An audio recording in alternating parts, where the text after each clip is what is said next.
Have you ever wondered why some people seem to effortlessly achieve their goals while others struggle to make progress?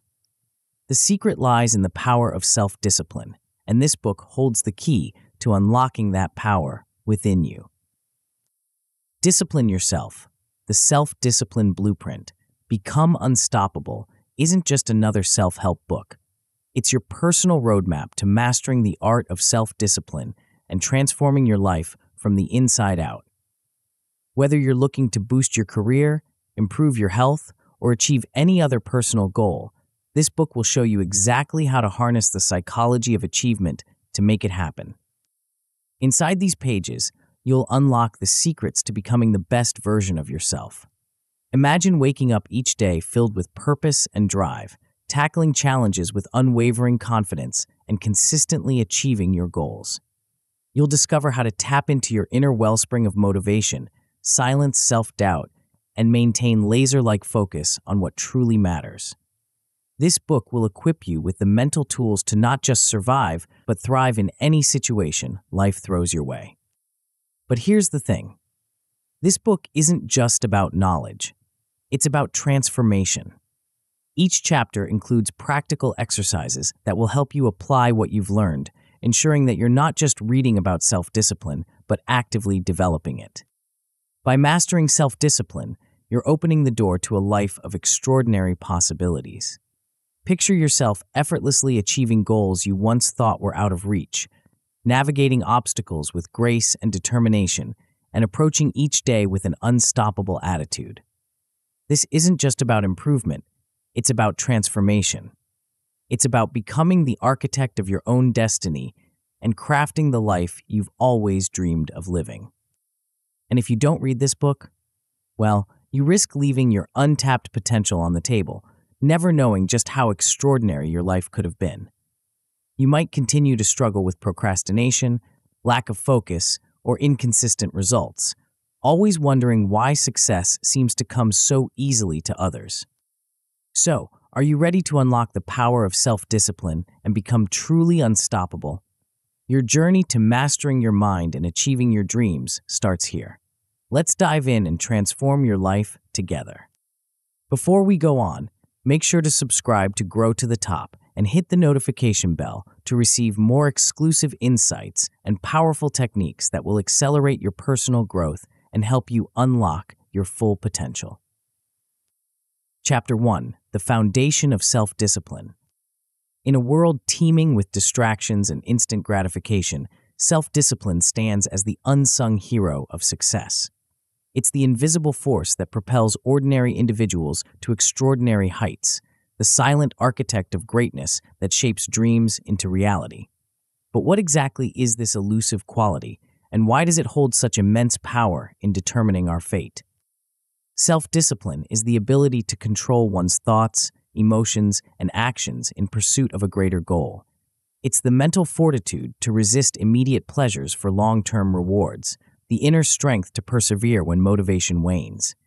In essence, it's the foundation upon which all achievement is built. The importance of self-discipline cannot be overstated.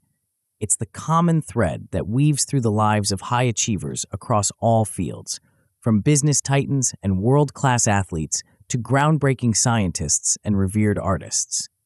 These individuals didn't stumble upon success by chance. They cultivated it through unwavering self-discipline. But here's the truth that many overlook. Self-discipline isn't an innate trait bestowed upon a lucky few. It's a skill that can be learned, honed, and mastered by anyone willing to put in the effort. This realization is both empowering and challenging. It means that the power to change your life lies within your grasp, but it also demands that you take responsibility for your actions and choices.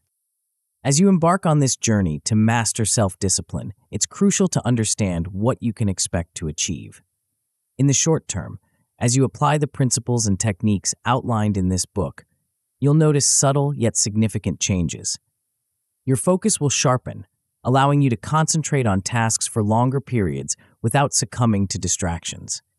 You'll find yourself more motivated, able to push through moments of reluctance or discomfort.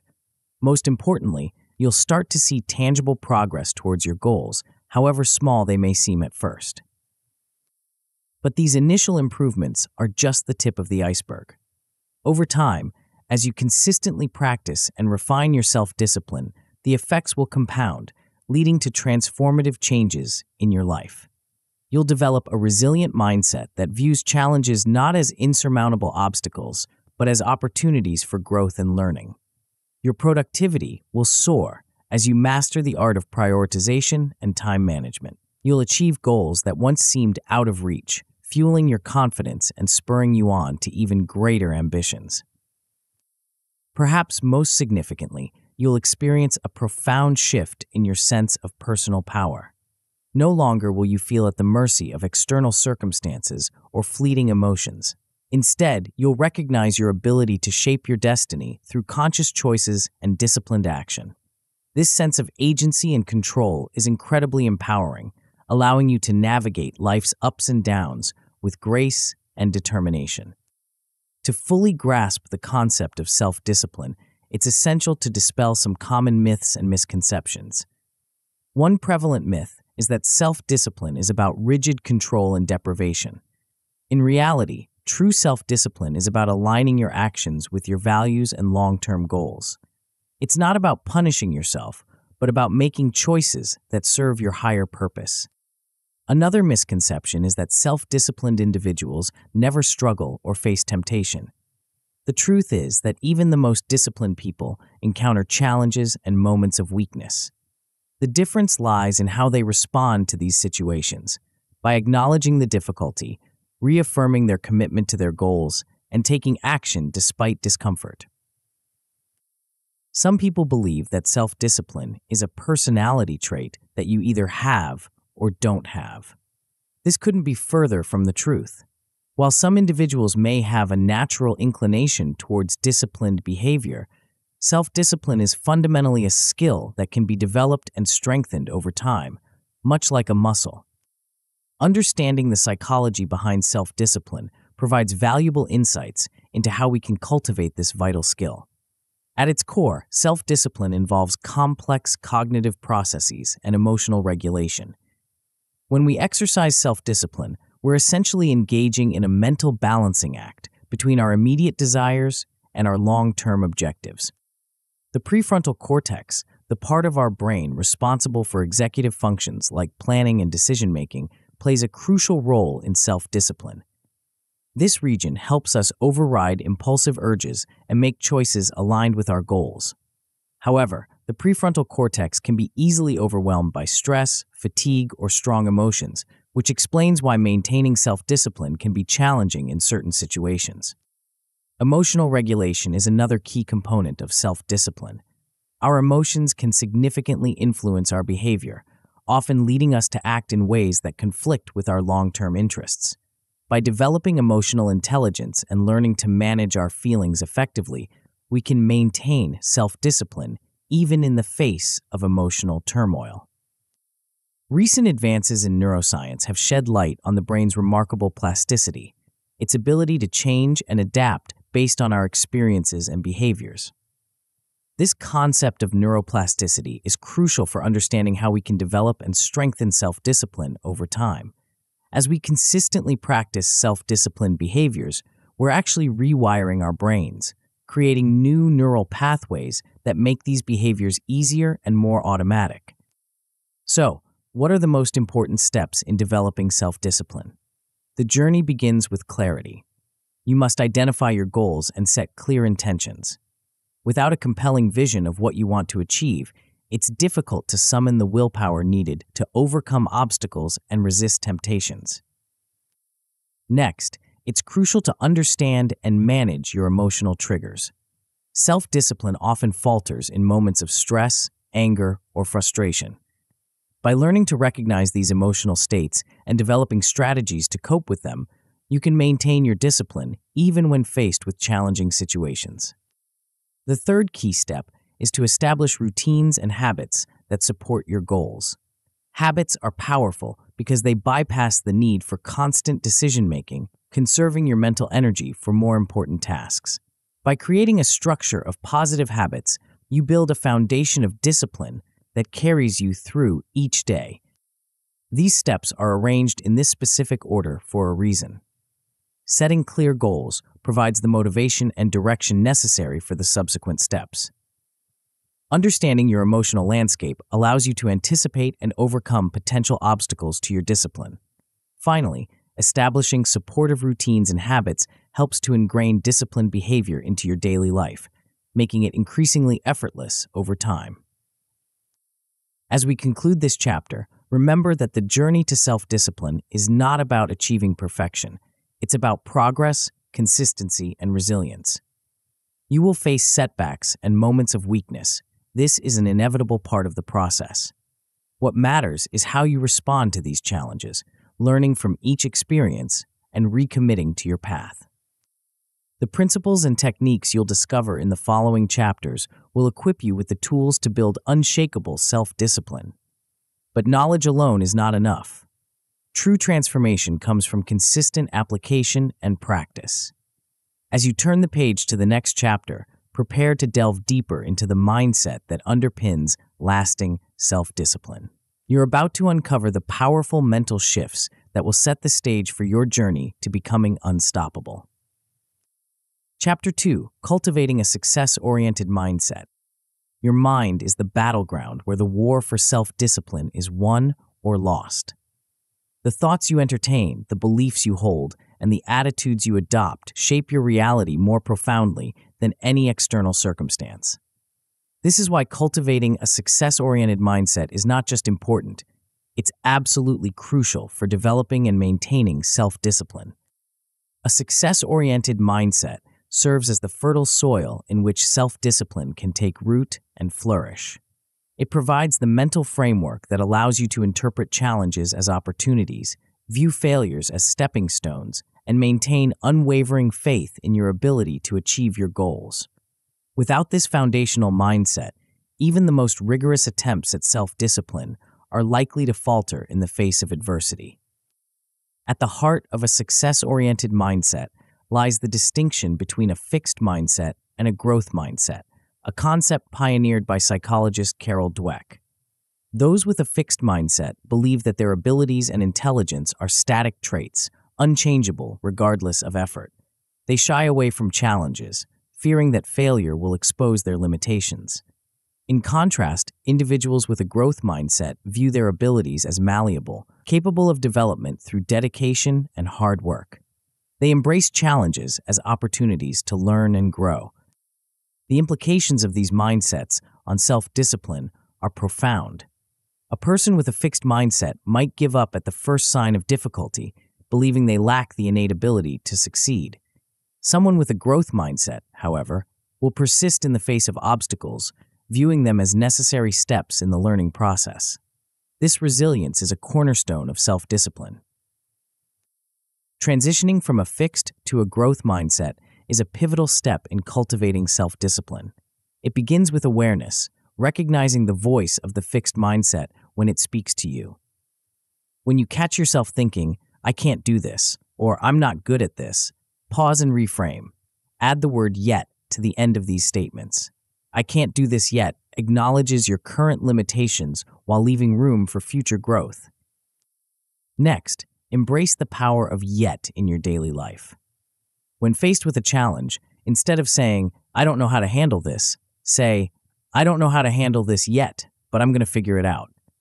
This simple shift in language can profoundly impact your approach to difficulties and your willingness to persist.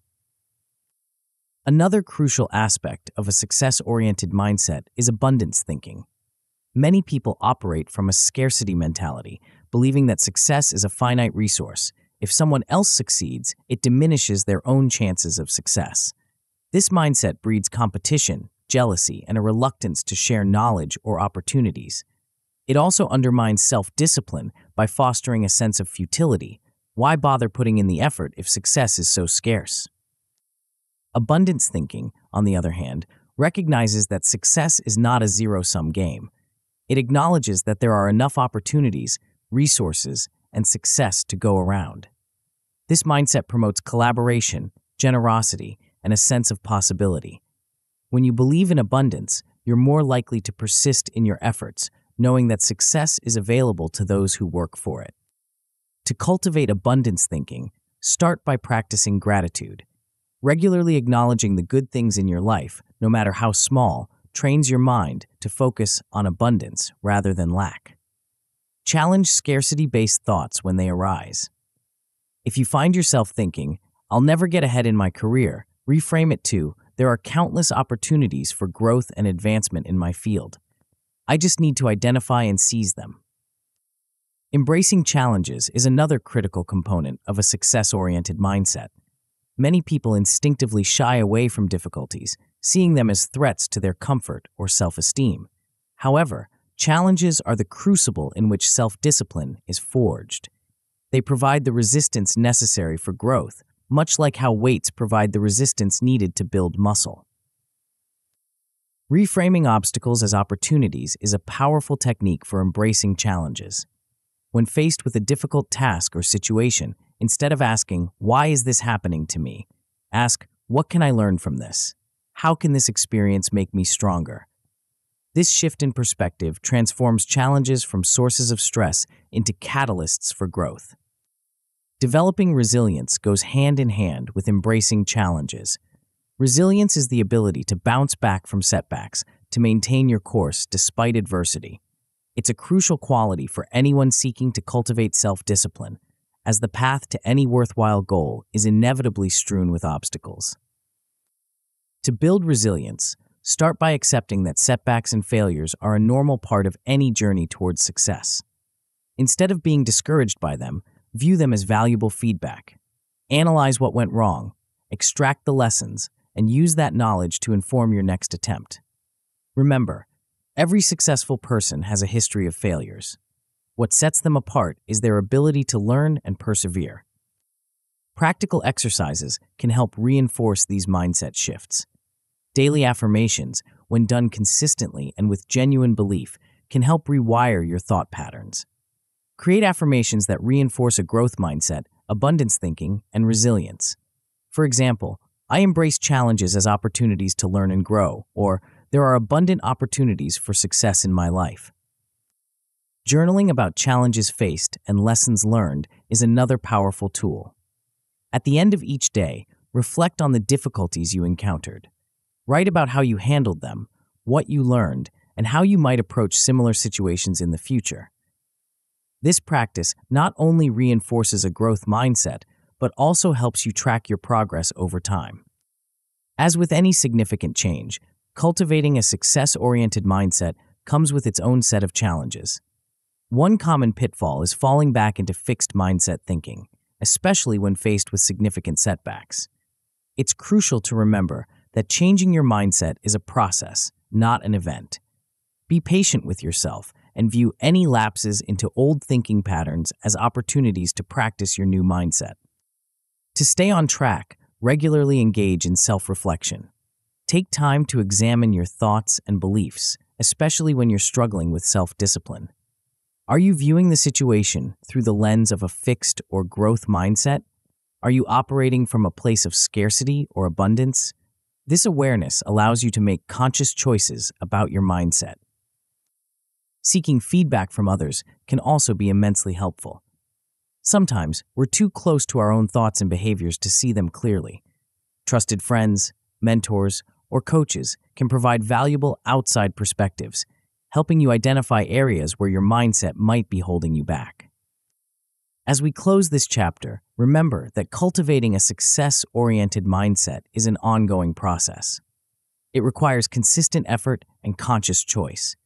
But with each challenge you embrace, each setback you bounce back from, and each scarcity-based thought you reframe, you're strengthening the mental foundation upon which your self-discipline will be built.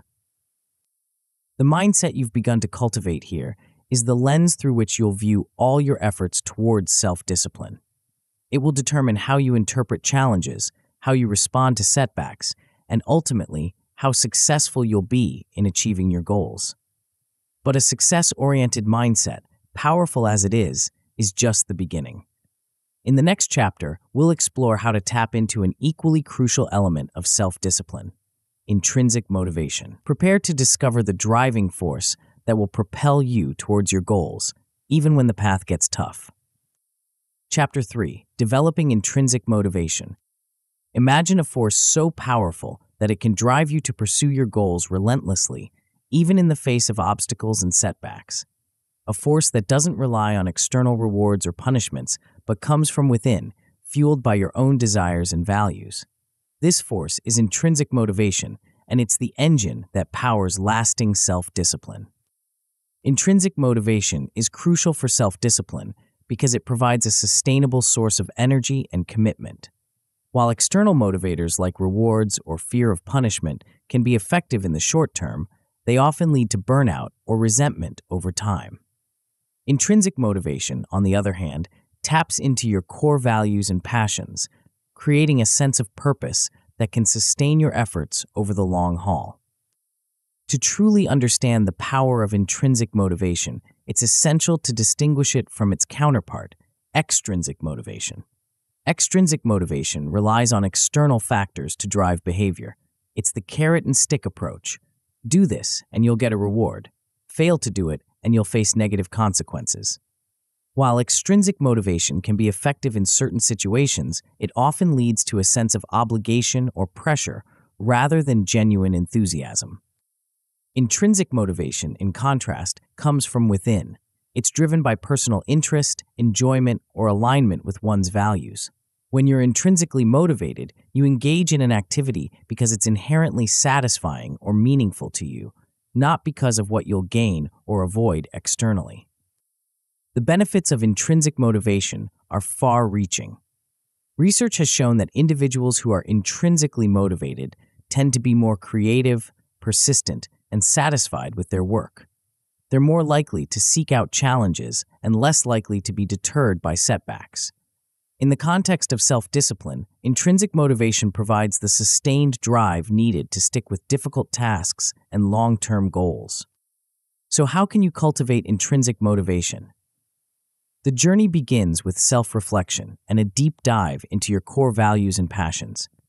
Your values are the principles that guide your life, the beliefs that define what's truly important to you. Your passions are the activities or causes that light you up, that you'd pursue even if no one was watching or paying you. To identify your core values, reflect on moments in your life when you felt most fulfilled or proud. What principles were you honoring in those moments? Consider also what angers or frustrates you deeply. Often, these reactions point to values that are being violated. Make a list of your top 5 to 10 values, such as integrity, creativity, family, or personal growth. Uncovering your passions may require some experimentation. Think back to activities that have made you lose track of time, experiences that have left you feeling energized rather than drained. Don't limit yourself to conventional categories. A passion could be anything from solving complex mathematical problems to organizing community events. Once you've identified your core values and passions, the next step is to align your goals with them.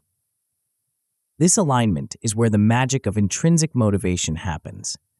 When your goals resonate with your deepest values and interests, pursuing them becomes a source of joy and fulfillment rather than a chore. For each goal you set, ask yourself, how does this goal align with my values? How does it allow me to express or pursue my passions? If you can't find a meaningful connection, it might be worth reconsidering the goal or finding a way to reframe it so that it aligns more closely with your intrinsic motivations. Creating meaningful challenges is another powerful way to sustain intrinsic motivation. Human beings are naturally drawn to growth and mastery. We thrive when we're stretching our abilities and learning new skills. Set goals that are challenging enough to be exciting, but not so difficult that they feel overwhelming. This sweet spot, often referred to as the zone of proximal development, is where intrinsic motivation flourishes. When setting these challenges, focus on process goals rather than just outcome goals. For example, instead of simply aiming to lose 20 pounds, set a goal to develop a consistent exercise routine and learn to prepare healthy meals. This approach shifts your focus from an external result to the intrinsically rewarding process of learning and personal growth. Celebrating progress and small wins is crucial for maintaining intrinsic motivation. Our brains are wired to respond positively to achievement, no matter how small. By acknowledging and appreciating your progress, you create a positive feedback loop that reinforces your intrinsic motivation. Make it a habit to regularly review your progress. At the end of each week, reflect on what you've accomplished, what you've learned, and how you've grown. Celebrate these achievements, no matter how minor they might seem. This practice not only boosts your motivation, but also trains your brain to notice and appreciate progress, further fueling your intrinsic drive. Another powerful technique for developing intrinsic motivation is visualization. Create a vivid mental image of yourself successfully pursuing your goals. Imagine not just the end result, but the process itself. See yourself overcoming obstacles, learning new skills, and growing as a person. Feel the sense of satisfaction and fulfillment that comes from living in alignment with your values and passions. This mental rehearsal can significantly boost your intrinsic motivation by making your goals feel more real and attainable. Creating a vision board is a practical exercise that can help reinforce your intrinsic motivation. Collect images, quotes, and symbols that represent your core values, passions, and goals. Arrange these on a board or in a digital collage. Place this vision board somewhere you'll see it daily. It serves as a visual reminder of what truly matters to you, helping to keep your intrinsic motivation front and center. Setting and reviewing weekly personal goals is another effective practice. At the start of each week, set 3 to 5 goals that align with your values and long-term objectives. Make these goals specific and actionable. At the end of the week, review your progress. Celebrate what you've accomplished and reflect on any challenges you faced. Use these insights to set your goals for the upcoming week. This regular goal setting and review process keeps you engaged with your intrinsic motivations and allows you to course correct as needed. Despite your best efforts, there may be times when you feel your intrinsic motivation waning. This is normal and doesn't indicate failure. Motivation, like any other aspect of human psychology, can fluctuate. The key is to recognize when this is happening and take steps to reconnect with your intrinsic drivers. One common pitfall is losing sight of the connection between your daily actions and your core values or long-term goals. When this happens, even intrinsically motivated pursuits can start to feel like a grind. The solution is to regularly revisit and reaffirm the link between your actions and your deeper motivations. Ask yourself, how does what I'm doing right now contribute to my values or long-term vision? This simple reflection can reignite your intrinsic motivation. Another challenge can arise when external pressures or expectations start to overshadow your intrinsic motivations. Perhaps you started a project out of genuine interest, but now find yourself more concerned with others' approval than your own satisfaction. In such cases, it's crucial to step back and reconnect with your original, intrinsic reasons for pursuing the goal. Remind yourself why this matters to you, independent of external validation or rewards. Sometimes, a loss of motivation can signal that it's time to reassess and potentially adjust your goals. As you grow and evolve, your values and passions may shift. What once excited you might no longer resonate. This isn't a failure, but an opportunity for realignment. Take time to reflect on whether your current goals still align with your evolving self. Don't be afraid to adjust or even abandon goals that no longer serve your intrinsic motivations. Developing a strong sense of intrinsic motivation is a powerful step on your journey to unshakable self-discipline. It provides the internal fuel that will drive you forward, even when external motivators fade away. Remember, this is not about forcing yourself to stick to a rigid plan through sheer willpower. It's about aligning your actions with your deepest values and passions, creating a sense of purpose and fulfillment that makes self-discipline feel less like a chore and more like a natural expression of who you are. As you move forward, keep nurturing your intrinsic motivation. Regularly reconnect with your core values and passions. Celebrate your progress, no matter how small, and always strive to create meaningful challenges that allow you to grow and express your authentic self. The journey of self-discipline powered by intrinsic motivation is not always easy, but it is infinitely rewarding. It's a path that leads not just to external achievements, but to a deep sense of personal fulfillment and authenticity.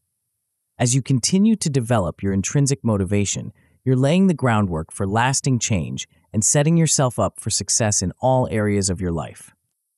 In the next chapter, we'll explore another crucial element in your self-discipline toolkit: unshakable confidence.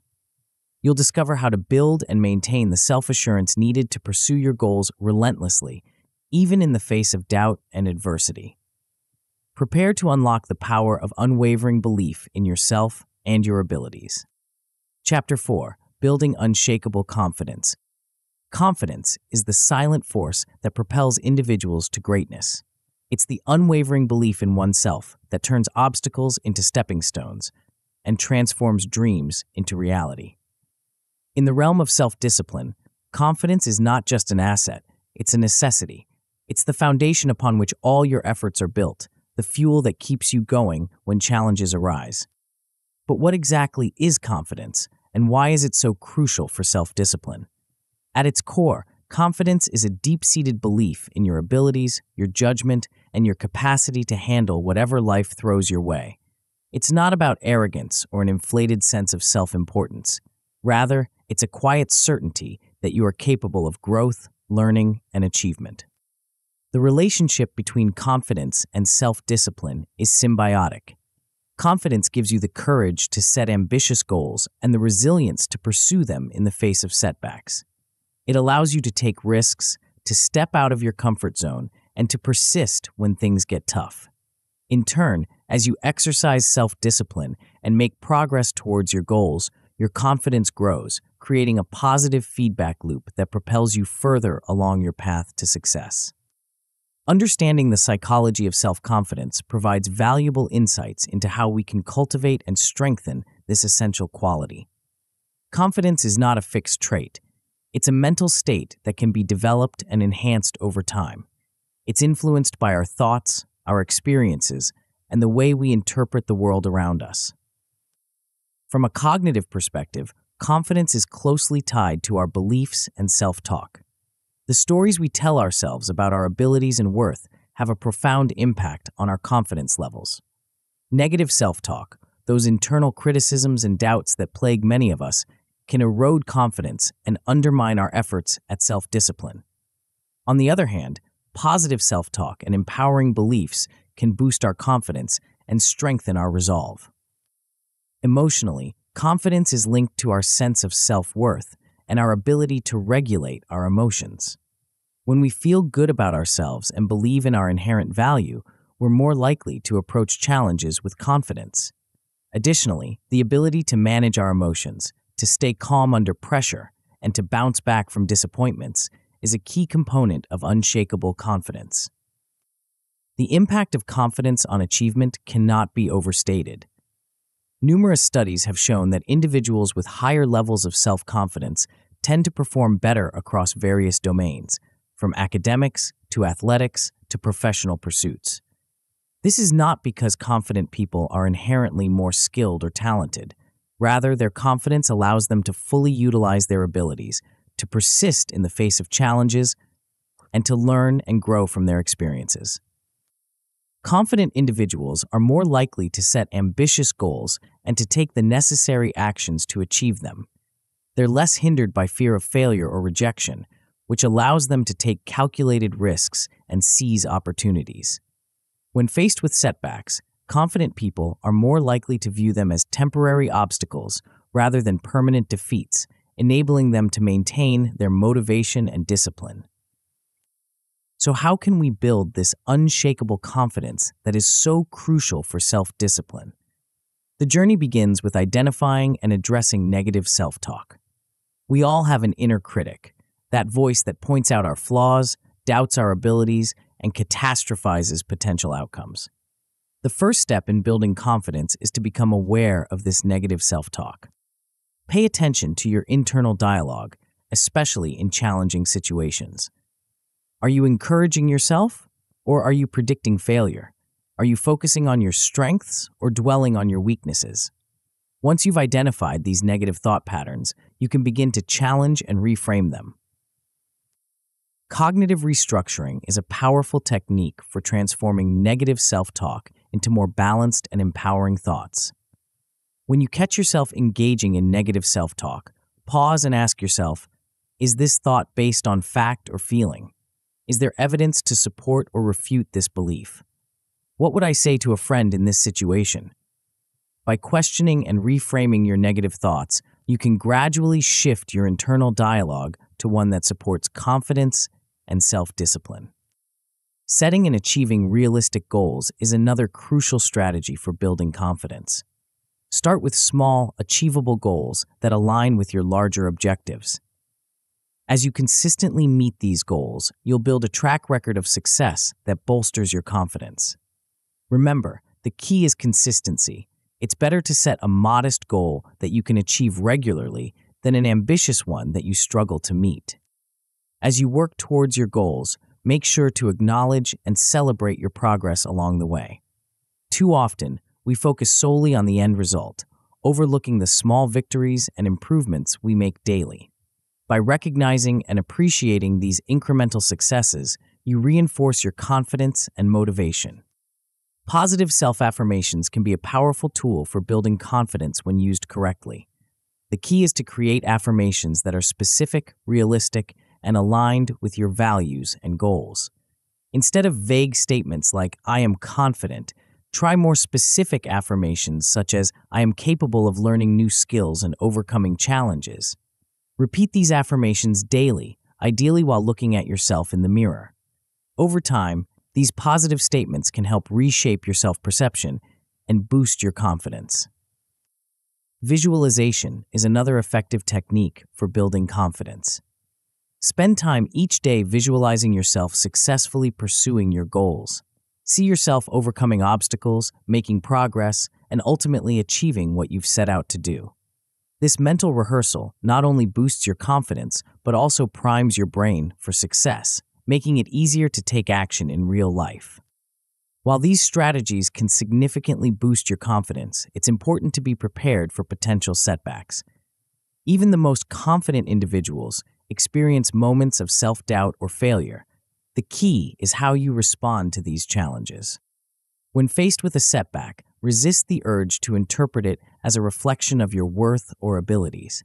Instead, view it as a learning opportunity. Ask yourself, what can I learn from this experience? How can I use this setback to improve and grow? This growth-oriented mindset allows you to maintain your confidence even in the face of adversity. Remember, building unshakable confidence is a journey, not a destination. It requires consistent effort and practice. Be patient with yourself and celebrate your progress along the way. With each small victory, each challenge overcome, your confidence will grow stronger, providing a solid foundation for your self-discipline efforts. As you continue to develop your confidence, you'll find that self-discipline becomes easier. The voice of self-doubt that once held you back will be replaced by a quiet certainty in your abilities. You'll approach challenges with a sense of excitement rather than fear, knowing that you have the capacity to learn, grow, and overcome. But confidence alone is not enough. To truly master self-discipline, you need to understand and leverage a range of psychological principles. In the next chapter, we'll explore how insights from psychology can supercharge your self-discipline efforts, providing you with powerful tools to overcome obstacles and achieve your goals. Get ready to dive deep into the science of success and discover how to harness the full power of your mind. Chapter 5: Leveraging Psychological Principles for Success. The human mind is a complex and powerful instrument, capable of extraordinary feats when properly understood and utilized. In the pursuit of self-discipline, psychology serves as a treasure trove of insights and strategies that can dramatically enhance your efforts.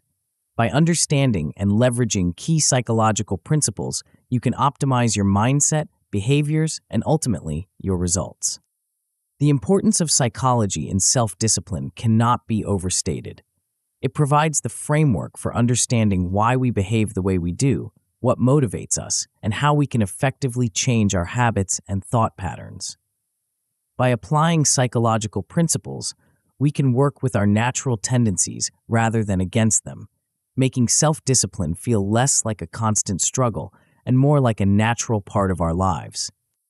One of the most powerful psychological approaches for enhancing self-discipline is cognitive behavioral therapy, CBT.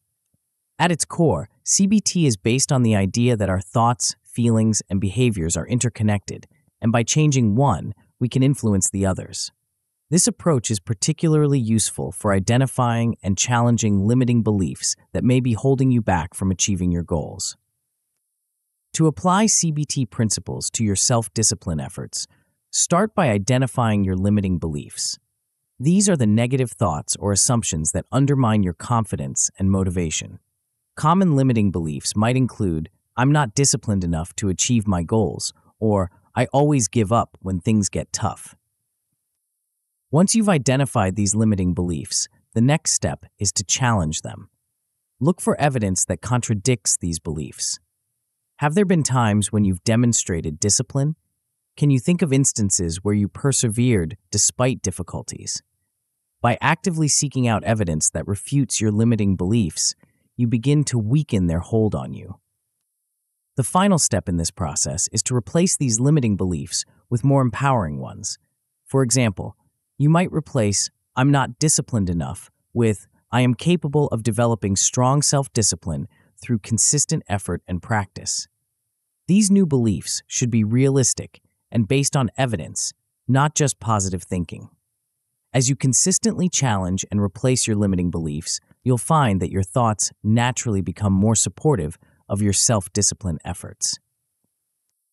Another powerful psychological technique is cognitive restructuring. This involves identifying and changing negative thought patterns that undermine your self-discipline. Often, we engage in cognitive distortions, ways of thinking that aren't based in reality but negatively impact our emotions and behaviors. Common cognitive distortions that can undermine self-discipline include all-or-nothing thinking. "If I'm not perfect, I'm a complete failure." Overgeneralization. "I messed up once, so I'll never be able to stick to my goals." And catastrophizing. "If I fail at this, my life will be ruined." By learning to recognize these distortions, you can challenge them and replace them with more balanced, realistic thoughts. To practice cognitive restructuring, start by monitoring your thoughts, especially when you're facing challenges or feeling demotivated. When you notice a negative thought, ask yourself, is this thought based on facts or feelings? Is there a more balanced way to look at this situation? What advice would I give a friend in this situation? By consistently questioning and reframing your negative thoughts, you can create a more supportive mental environment for self-discipline to flourish. While CBT and cognitive restructuring focus on changing thought patterns, positive psychology offers a complementary approach by emphasizing the cultivation of positive emotions and strengths. Positive psychology is based on the idea that by focusing on and developing our positive qualities, we can enhance our overall well-being and achievement. One key concept from positive psychology that's particularly relevant to self-discipline is the idea of flow. Flow is a state of complete absorption in an activity where you lose track of time and self-consciousness. It's often described as being in the zone. When you're in a state of flow, self-discipline becomes effortless because you're fully engaged and intrinsically motivated. To cultivate more flow experiences in your life, seek out activities that challenge you at the right level, not so easy that you get bored, but not so difficult that you become frustrated. These might be related to your goals or simply hobbies you enjoy. As you experience more flow states, you'll find that your capacity for focus and sustained effort, key components of self-discipline, naturally increases. Another important concept from positive psychology is the cultivation of optimism and resilience. Optimism isn't about ignoring problems or pretending everything is perfect. Rather, it's about maintaining a hopeful outlook and believing in your ability to overcome challenges. Resilience, closely related to optimism, is the ability to bounce back from setbacks and persist in the face of adversity. To cultivate optimism, practice looking for the potential benefits or learning opportunities in challenging situations. When faced with a setback, ask yourself, what can I learn from this? How might this challenge help me grow stronger or more skilled? By reframing difficulties as opportunities for growth, you can maintain your motivation and discipline even when things get tough. Building resilience involves developing a growth mindset, which we discussed in an earlier chapter, practicing self-compassion, and maintaining a sense of purpose. Remind yourself that setbacks are a normal part of any journey and don't define your worth or potential. Treat yourself with kindness when you face difficulties, just as you would a good friend. And always keep your larger goals and values in mind, using them as a source of motivation during challenging times. Gratitude is another powerful tool from positive psychology that can enhance your self-discipline efforts. Regular gratitude practice has been shown to increase positive emotions, reduce stress, and improve overall well-being. When you're in a positive emotional state, it's easier to maintain your discipline and work towards your goals. To incorporate gratitude into your daily routine, try keeping a gratitude journal. Each day, write down 3 things you're grateful for. These can be big things like supportive relationships or career opportunities, or small pleasures like a delicious meal or a beautiful sunset. The key is to be specific and to really feel the emotion of gratitude as you write. You can also practice gratitude throughout your day by consciously appreciating the good things in your life as they occur. When you accomplish a task or make progress towards a goal, take a moment to feel grateful for your abilities and the opportunity to grow. This not only boosts your positive emotions, but also reinforces your self-discipline efforts. While these psychological approaches can significantly enhance your self-discipline, it's important to be aware of potential pitfalls. One common challenge is the persistence of negative thinking patterns. Even as you work to change your thoughts, you may find that negative beliefs or cognitive distortions continue to pop up. When this happens, it's crucial not to become discouraged. Remember that changing thought patterns takes time and consistent effort. Instead of getting frustrated with yourself, view these persistent negative thoughts as opportunities to practice your new skills. Each time you recognize and challenge a negative thought, you're strengthening your mental muscles and paving the way for more positive patterns to take hold. Another potential issue is the misuse of positive thinking. While optimism and positive self-talk are valuable tools, they need to be grounded in reality to be effective. Simply repeating positive affirmations without taking concrete actions or addressing underlying issues is unlikely to lead to lasting change. Always couple your positive thinking with practical steps towards your goals. As you apply these psychological principles to your self-discipline efforts, remember that change is a process. Be patient with yourself and celebrate your progress, no matter how small it may seem.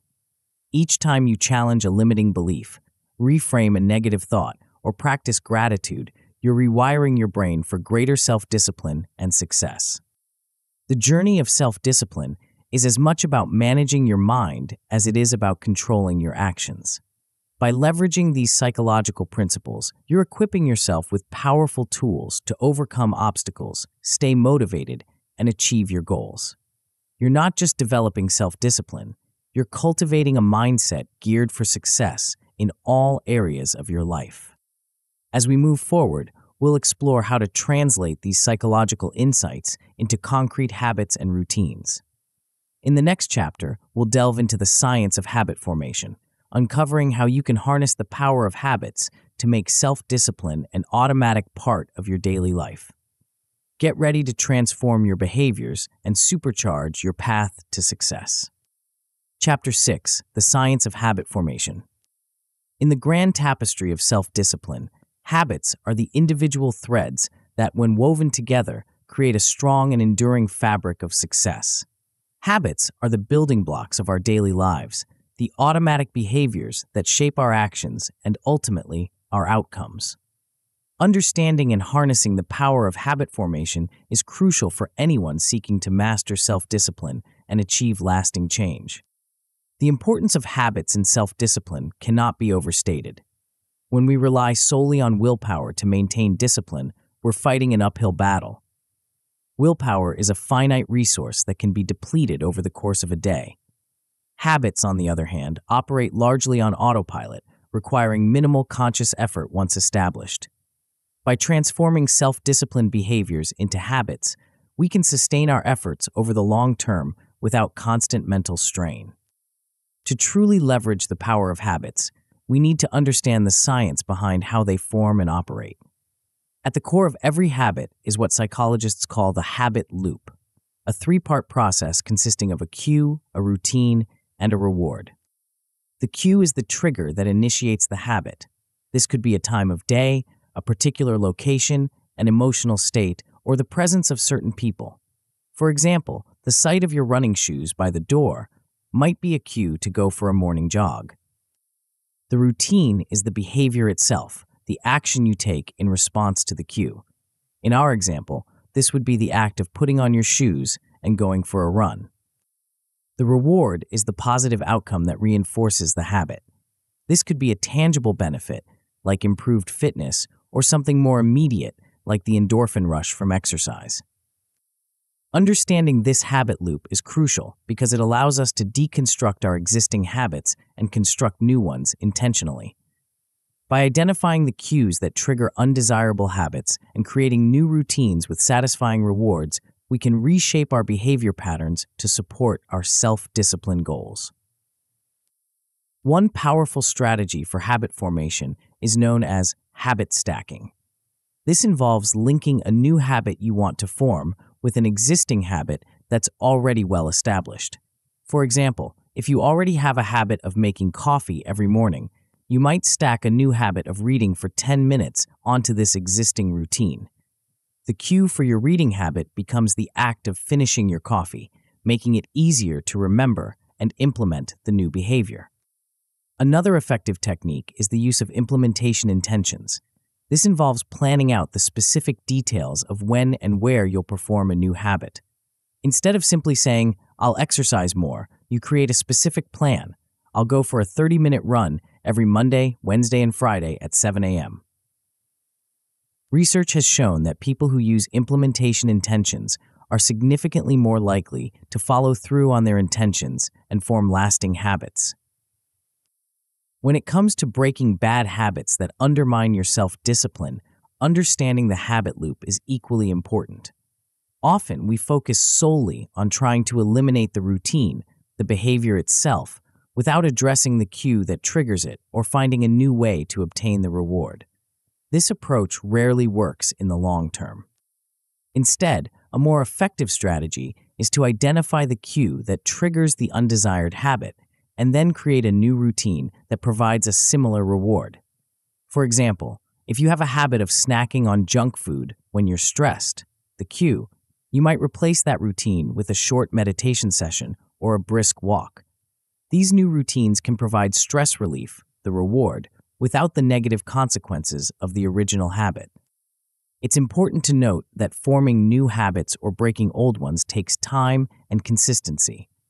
The popular notion that it takes 21 days to form a habit is oversimplified. Research suggests that the time it takes to form a habit can vary widely, from a few weeks to several months, depending on the complexity of the behavior and individual differences. This underscores the importance of patience and persistence in your habit formation efforts. Don't be discouraged if a new habit doesn't feel automatic after a few weeks. Keep at it, and eventually, the behavior will become ingrained. One powerful tool for supporting habit formation is the use of habit trackers.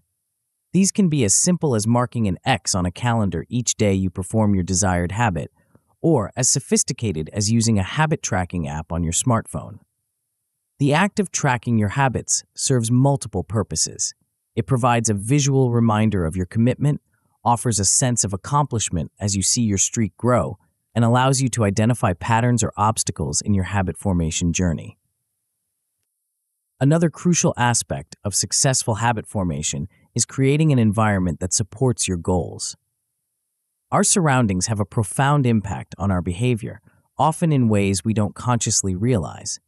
By intentionally structuring your environment to support your desired habits, you can make self-discipline much easier. For example, If you're trying to develop a habit of reading more, keep books visible and easily accessible in your living space.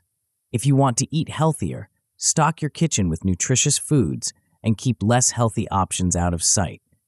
By reducing friction for positive habits and increasing friction for negative ones, you can leverage your environment to support your self-discipline efforts. It's also important to consider the role of identity in habit formation. Our habits are closely tied to our self-image. We act in ways that are consistent with who we believe ourselves to be. Therefore, one of the most powerful ways to change your habits is to shift your identity.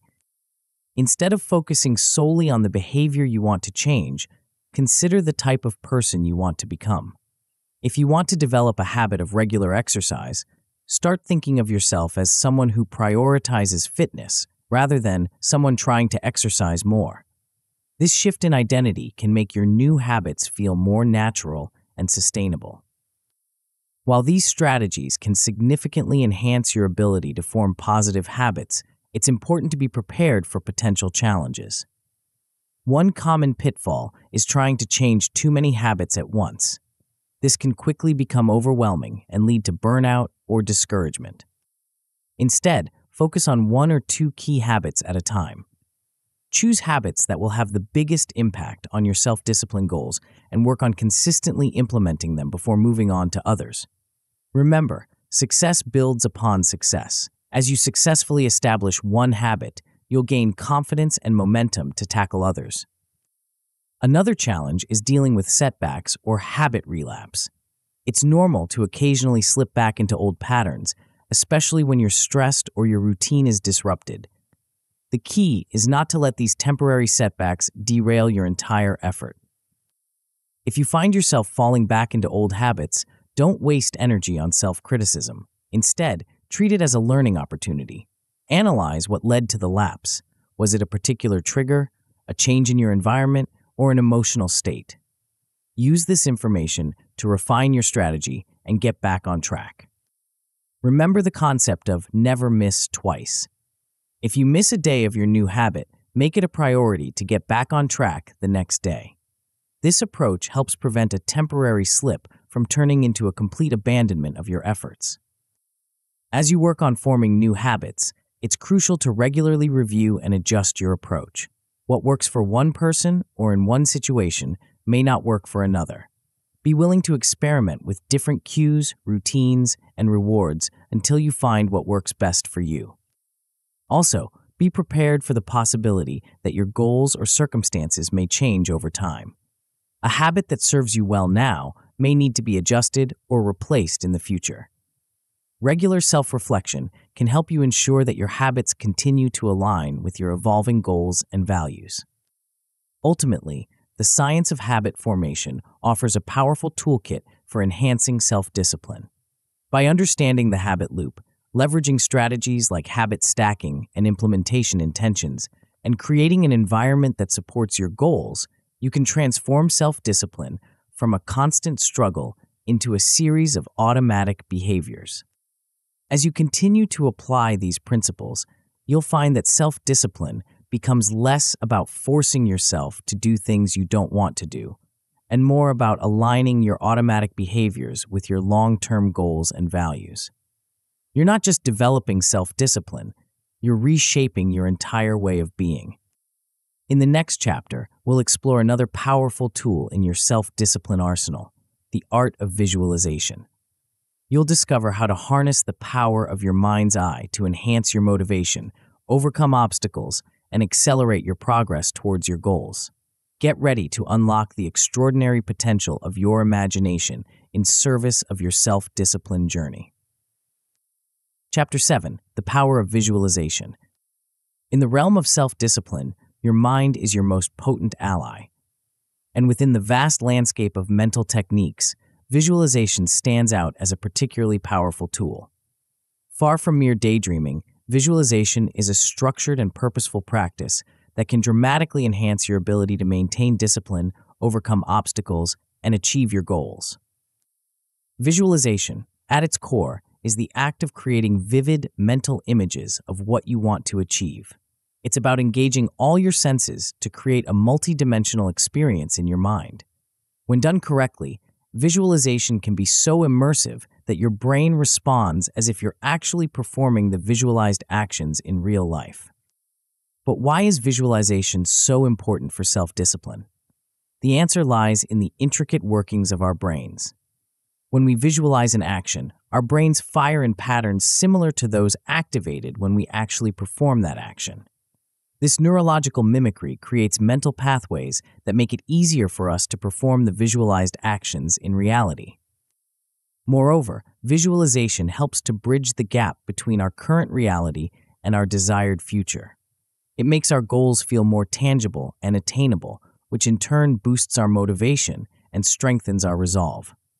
When we can vividly imagine ourselves succeeding, we're more likely to take the necessary actions to make that vision a reality. Understanding the science behind visualization can help us appreciate its power. When we engage in mental imagery, multiple areas of our brain are activated. The visual cortex lights up as we create mental pictures. The motor cortex is engaged as we imagine ourselves performing actions. Even our emotional centers are involved as we experience the feelings associated with achieving our goals. This multifaceted brain activation creates what neuroscientists call neural pathways. These are like mental rehearsals for future actions. The more we visualize a particular scenario or action, the stronger these neural pathways become, making it easier for us to perform these actions in real life.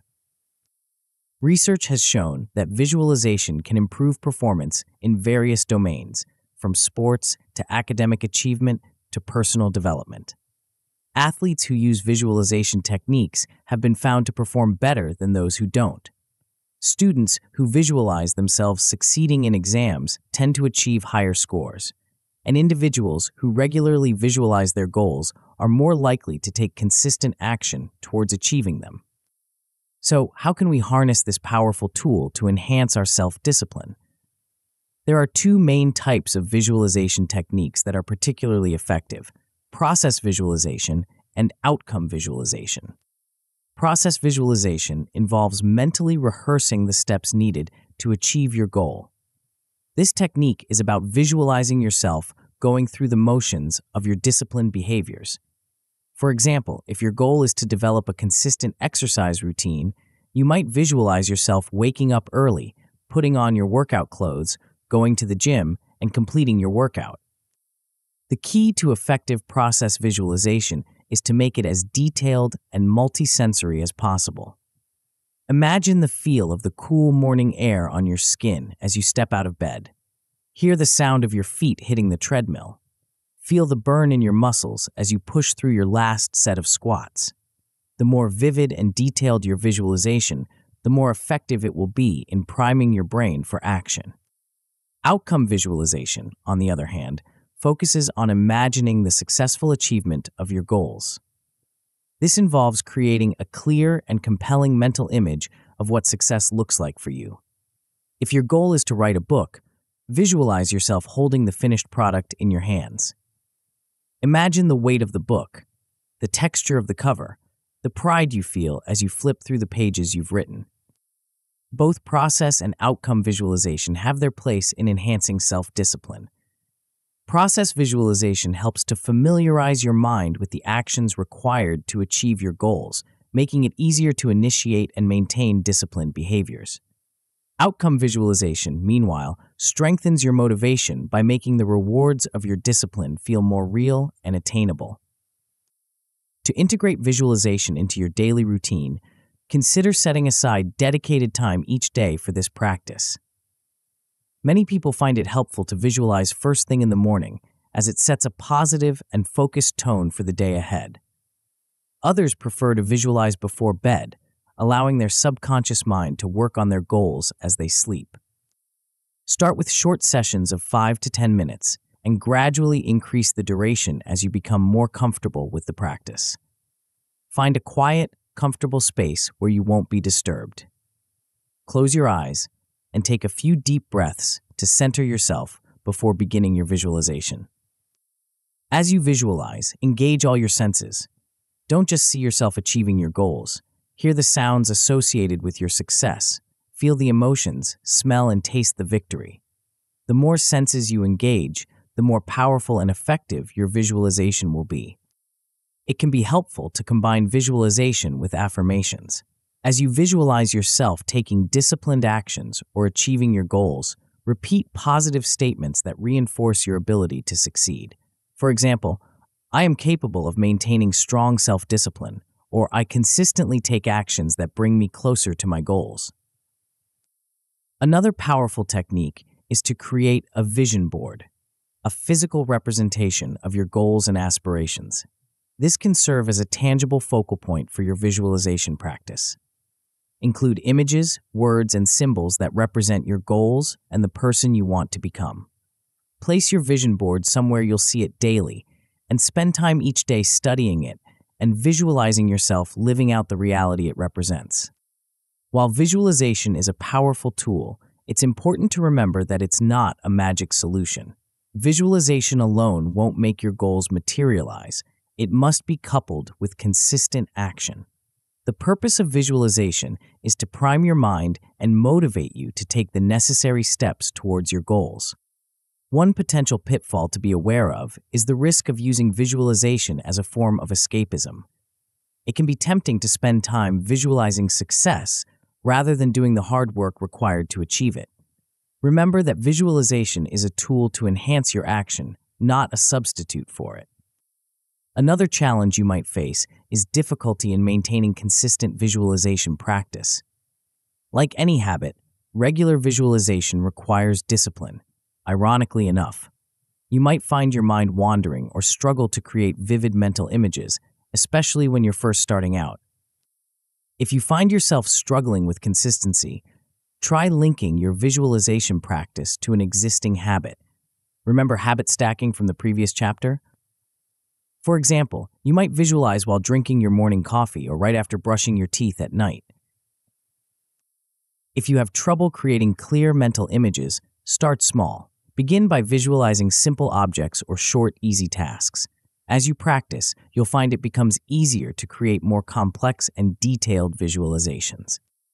Remember, visualization is a skill that improves with practice. Be patient with yourself and persist even if it feels challenging at first.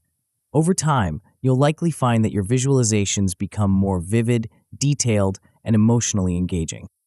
As you continue to use visualization to support your self-discipline efforts, pay attention to how it affects your thoughts, emotions, and behaviors. You might notice that you feel more motivated, more confident in your abilities, or more resilient in the face of challenges. These are all signs that your visualization practice is having a positive impact. By consistently engaging in visualization, you're not just imagining a better future, you're actively rewiring your brain to support your goals. You're creating a mental blueprint for success that guides your actions and strengthens your resolve.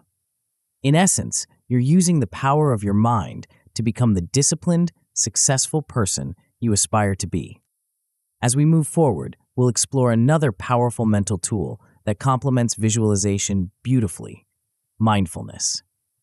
In the next chapter, you'll discover how cultivating present moment awareness can dramatically enhance your self-discipline and help you navigate the challenges on your path to success. Get ready to unlock the transformative power of a focused and aware mind. Chapter 8: Mindfulness and Self-Discipline. In the fast-paced, distraction-filled world we live in, the ability to focus and maintain awareness is more valuable than ever. This is where mindfulness comes in, a powerful practice that can significantly enhance your self-discipline and transform your approach to life's challenges. Mindfulness, at its core, is the practice of being fully present and engaged in the current moment without judgment. It's about observing your thoughts, feelings, and surroundings with a sense of openness and curiosity, rather than getting caught up in them or trying to change them. But why is mindfulness so crucial for self-discipline? The answer lies in the nature of self-discipline itself. At its heart, self-discipline is about making conscious choices that align with our long-term goals rather than succumbing to immediate impulses or distractions. Mindfulness enhances our ability to make these conscious choices by increasing our awareness of our thoughts, emotions, and behaviors. When we're mindful, we're better able to notice when we're about to act in ways that don't serve our goals. We can catch ourselves before we mindlessly reach for that unhealthy snack or before we procrastinate on an important task. This increased awareness gives us the power to pause, reflect, and make a more intentional choice. Moreover, mindfulness helps us develop emotional regulation, a key component of self-discipline. By observing our emotions without getting caught up in them, we can respond to challenging situations more calmly and rationally, rather than reacting impulsively. The basics of mindfulness are simple, yet profound. At its core, mindfulness involves paying attention to the present moment with openness, curiosity, and acceptance. This might involve focusing on your breath, noticing physical sensations in your body, or observing your thoughts and feelings as they arise and pass. The psychology of present moment awareness offers fascinating insights into why mindfulness is so effective. When we're fully present, we're not ruminating about the past or worrying about the future, two mental habits that often undermine our self-discipline efforts. Instead, we're fully engaged with what's happening right now, which allows us to make clearer, more intentional choices.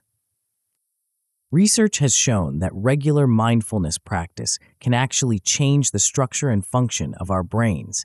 It can increase the density of gray matter in areas associated with learning, memory, and emotional regulation. It can also reduce activity in the amygdala, the brain's fight or flight center, leading to decreased stress and anxiety. So how can we apply mindfulness techniques to enhance our self-discipline? One fundamental practice is mindful breathing. This involves focusing your attention on your breath, noticing the sensation of air moving in and out of your body. When your mind wanders, as it inevitably will, gently bring your attention back to your breath without judgment. Start with short sessions of 5 to 10 minutes and gradually increase the duration as you become more comfortable with the practice. You might find it helpful to set aside a specific time each day for mindful breathing, such as first thing in the morning or during your lunch break. Another powerful mindfulness technique is the body scan meditation. This involves systematically focusing your attention on different parts of your body, from your toes to the top of your head. As you do this, notice any sensations you feel: tension, relaxation, warmth, coolness, without trying to change them. The body scan can help you develop a greater awareness of physical sensations associated with emotions or stress. This awareness can be invaluable in maintaining self-discipline, as it allows you to recognize and address stress or emotional triggers before they lead to undisciplined behavior. Mindfulness can also be applied to goal setting and pursuit. When setting goals, practice mindful reflection. Take time to sit quietly and consider what truly matters to you, free from external pressures or expectations.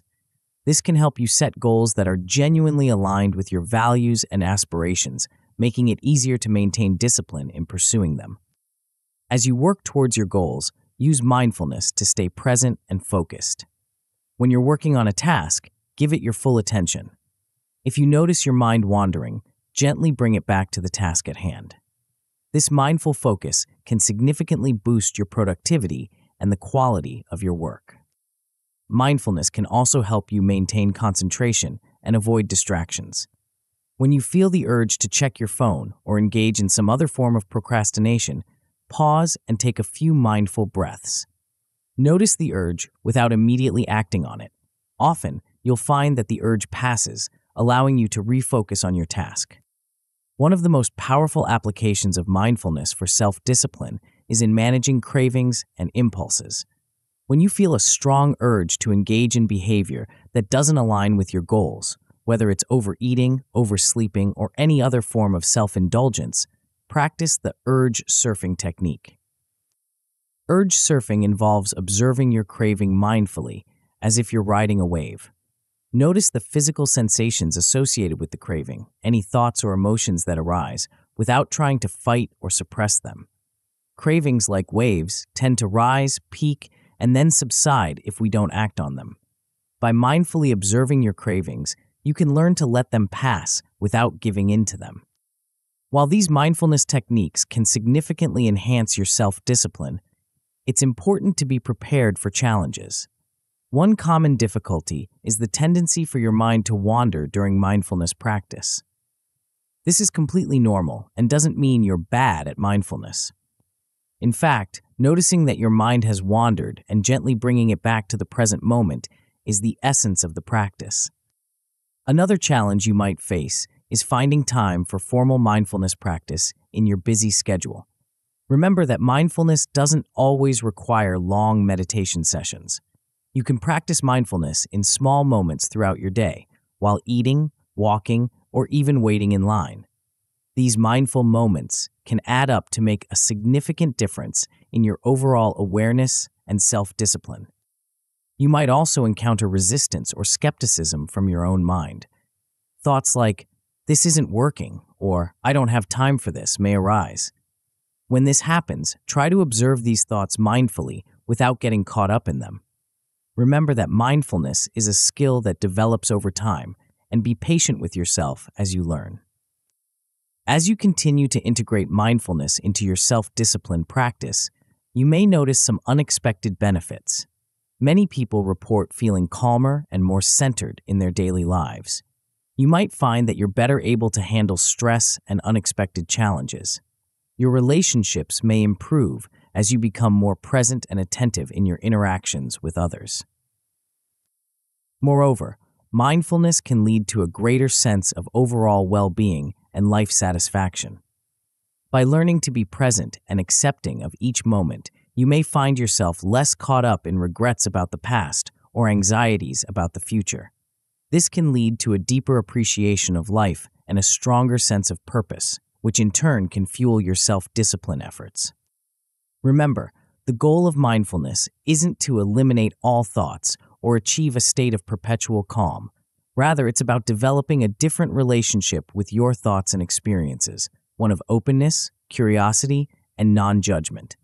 This shift in perspective can be transformative, allowing you to navigate life's challenges with greater ease and intentionality. As we move forward, we'll explore how mindfulness intersects with another crucial aspect of self-discipline: emotional intelligence. In the next chapter, you'll discover how developing your emotional awareness and regulation skills can supercharge your self-discipline efforts and help you navigate the complex landscape of human emotions. Prepare to unlock the power of your emotional mind in service of your goals and aspirations. Chapter 9: Emotional Intelligence and Self-Discipline. In the intricate tapestry of self-discipline, emotional intelligence, EI, stands out as a vibrant and crucial thread.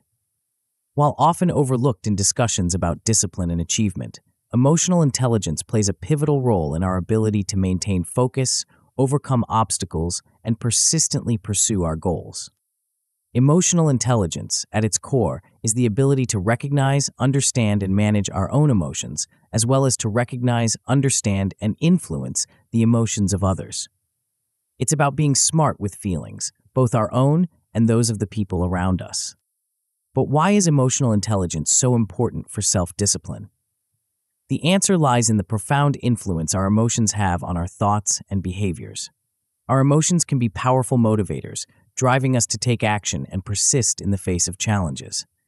However, they can also be significant obstacles, leading us to procrastinate, give in to impulses, or abandon our goals altogether. By developing our emotional intelligence, we gain the ability to harness the motivating power of positive emotions while effectively managing the potentially derailing impact of negative ones. This emotional mastery is a cornerstone of strong, sustainable self-discipline. To fully appreciate the role of emotional intelligence in self-discipline, it's crucial to understand its key components. Psychologist Daniel Goleman, a pioneer in the field of EI, identified 5 main elements: self-awareness, self-regulation, motivation, empathy, and social skills. Self-awareness is the foundation of emotional intelligence. It involves recognizing your emotions as they occur and understanding their impact on your thoughts and behaviors.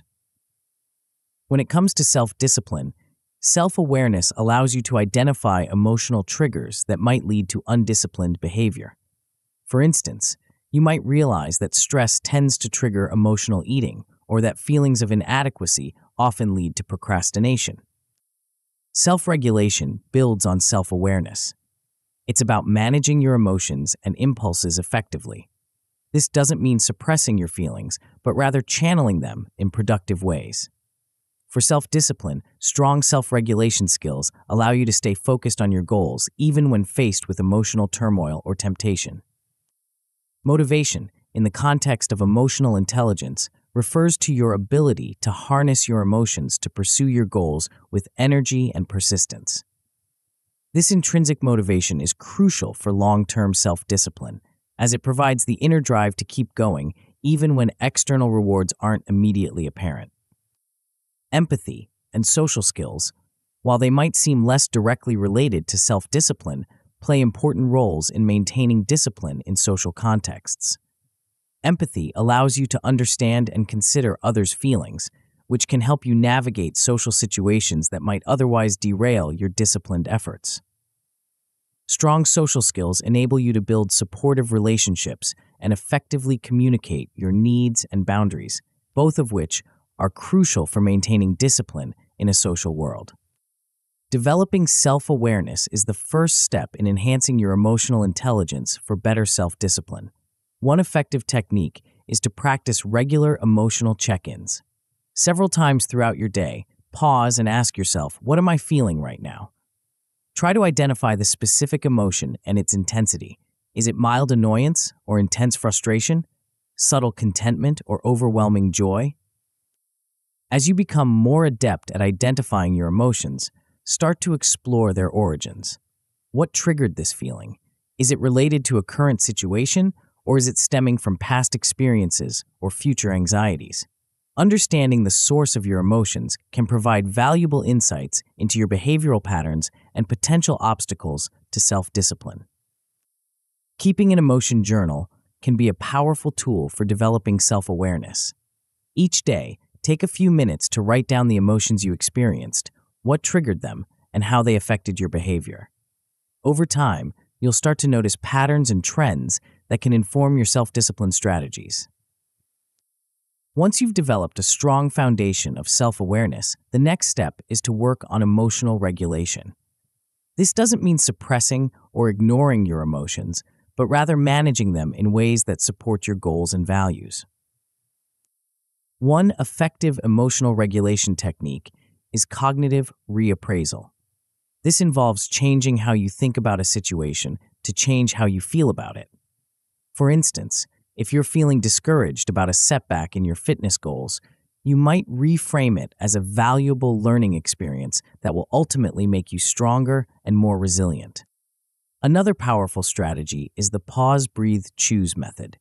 When you notice a strong emotion arising, especially one that might lead to undisciplined behavior, pause for a moment. Take a few deep breaths to center yourself.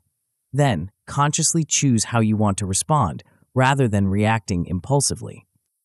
Practicing mindfulness, which we explored in the previous chapter, can significantly enhance your emotional regulation skills. By observing your emotions without judgment, you can create space between the feeling and your response, allowing for more intentional choices. Developing intrinsic motivation is another crucial aspect of emotional intelligence for self-discipline. This involves connecting your goals and disciplined behaviors to your core values and passions.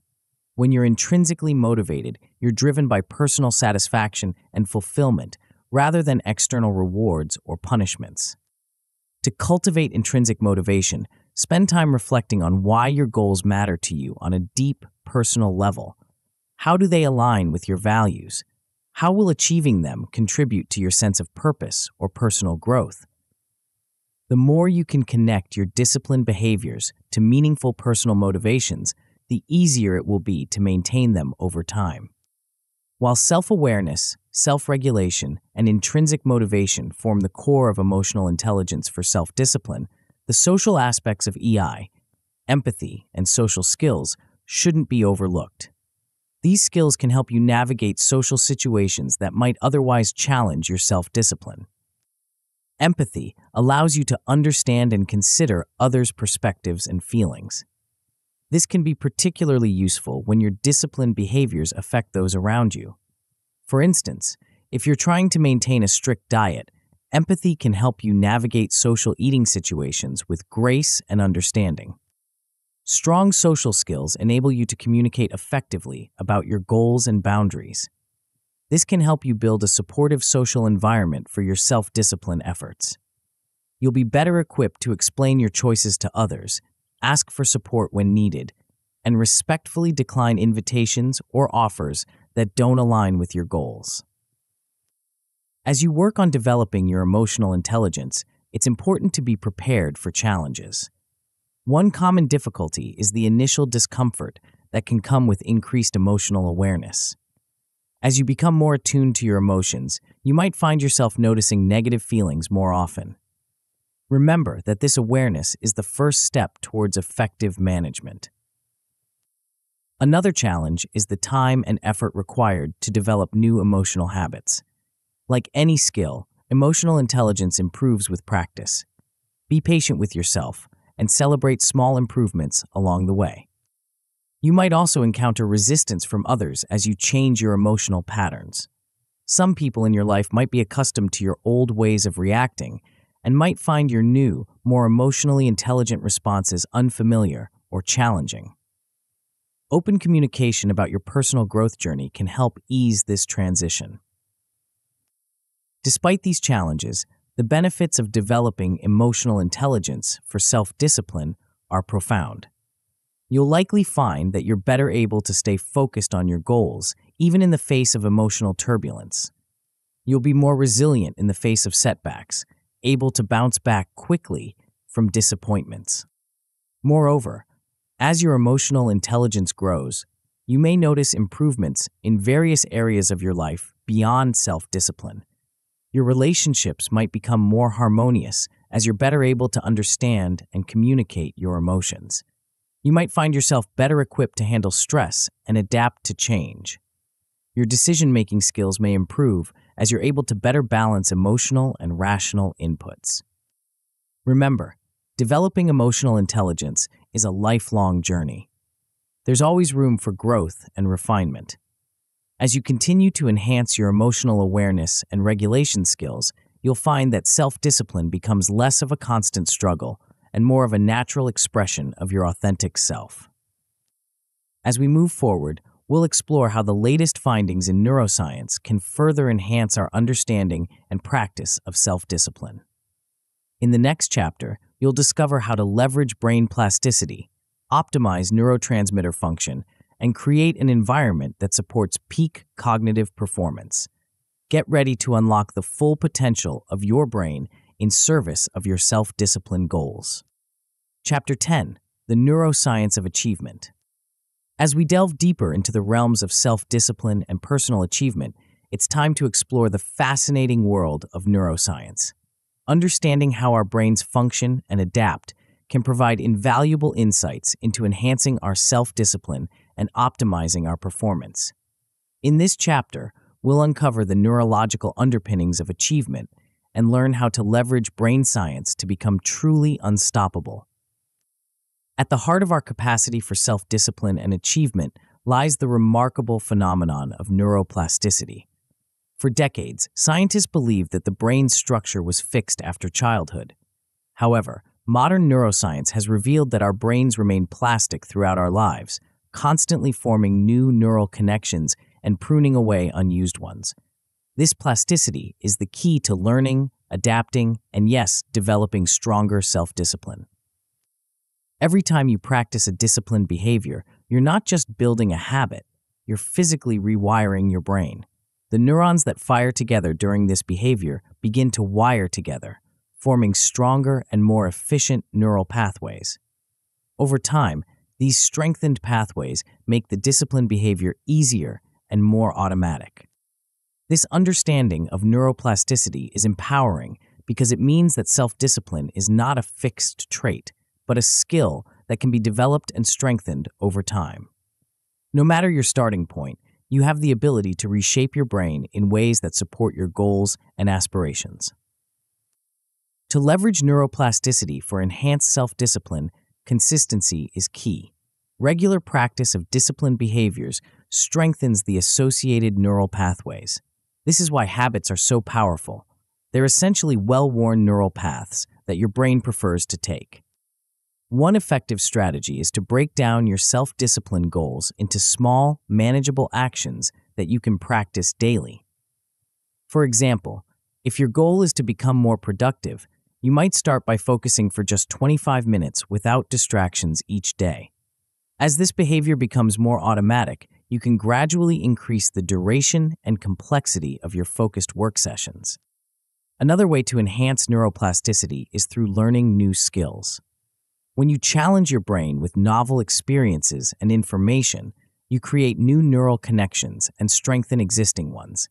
This increased neural flexibility can translate into greater cognitive control and self-discipline in other areas of your life. Consider incorporating activities that challenge your brain in different ways. This could include learning a new language, picking up a musical instrument, or even trying out new routes on your daily commute. The key is to regularly expose your brain to new and challenging experiences. While neuroplasticity provides the foundation for change, understanding the role of neurotransmitters can help us optimize our brain's performance for maximum self-discipline. Neurotransmitters are chemical messengers that transmit signals in the brain, influencing everything from mood to motivation to focus. Dopamine, often called the reward neurotransmitter, plays a crucial role in motivation and the pursuit of goals. When you accomplish something, even something small, your brain releases dopamine, creating a sense of pleasure and reinforcing the behavior that led to the reward. To leverage the power of dopamine for self-discipline, break your larger goals into smaller, achievable milestones. Each time you reach a milestone, your brain will release dopamine, motivating you to continue. This creates a positive feedback loop that can significantly enhance your self-discipline over time. Another strategy is to delay gratification. When you resist an immediate temptation in favor of a longer-term goal, you're training your brain to associate discipline with reward. Over time, the act of self-discipline itself can become rewarding, making it easier to maintain in the face of challenges. Serotonin, often associated with mood regulation and well-being, also plays a role in self-discipline. Higher levels of serotonin are linked to increased patience and the ability to delay gratification, key components of strong self-discipline. To naturally boost serotonin levels, engage in regular physical exercise, ensure you're getting enough sunlight, or consider light therapy if you live in a place with long, dark winters, and maintain a balanced diet rich in the amino acid tryptophan, found in foods like turkey, eggs, cheese, and nuts. Mindfulness meditation, which we explored in an earlier chapter, has also been shown to increase serotonin levels. By incorporating a regular mindfulness practice into your routine, you're not only cultivating present moment awareness, but also creating a neurochemical environment that supports self-discipline. Beyond neurotransmitters, the overall health and function of your brain play a crucial role in your capacity for self-discipline. Nutrition, sleep, and physical exercise are all key factors in optimizing brain function for peak performance. Hydration is also crucial for optimal brain function. Even mild dehydration can impair cognitive performance and make it harder to maintain self-discipline. Aim to drink water consistently throughout the day, not just when you feel thirsty. Quality sleep is perhaps one of the most underappreciated factors in maintaining strong self-discipline. During sleep, your brain consolidates memories, processes emotions, and clears out toxic waste products. Chronic sleep deprivation can impair decision-making, reduce impulse control, and make it significantly harder to maintain discipline. To optimize your sleep for better self-discipline, establish a consistent sleep schedule, create a relaxing bedtime routine, and ensure your sleep environment is dark, quiet, and cool. Limit exposure to blue light from screens in the hours before bedtime, as this can disrupt your natural sleep-wake cycle. Physical exercise is another powerful tool for enhancing brain function and self-discipline. Regular aerobic exercise has been shown to increase the size of the hippocampus, a brain region involved in memory and learning. Exercise also promotes the growth of new brain cells and increases the production of neurotrophic factors that support brain health. Moreover, exercise can serve as a practical training ground for self-discipline. Each time you push through discomfort during a workout or choose to exercise when you'd rather relax, you're strengthening your overall capacity for self-discipline. As you implement these neuroscience-based strategies, it's important to be patient and persistent. Changes in brain structure and function take time. You might not notice dramatic improvements overnight, but with consistent effort, you'll likely find that maintaining self-discipline becomes progressively easier. It's also crucial to remember that while understanding neuroscience can be incredibly empowering, it doesn't negate the importance of mindset and emotional factors. The brain doesn't operate in isolation. It's intricately connected with our thoughts, emotions, and experiences. The most effective approach to enhancing self-discipline combines neuroscience-based strategies with the psychological and emotional techniques we've explored in previous chapters. One potential challenge you might face is cognitive fatigue. As you work to rewire your brain and strengthen your self-discipline, you might experience periods of mental exhaustion. This is normal and doesn't indicate failure.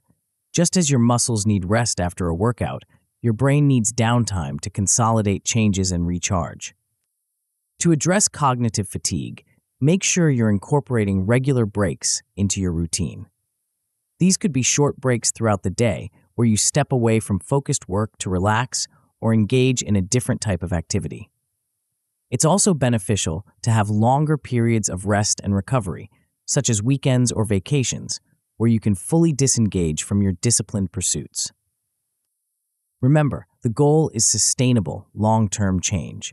Pushing too hard without adequate rest can lead to burnout and potentially undo your progress.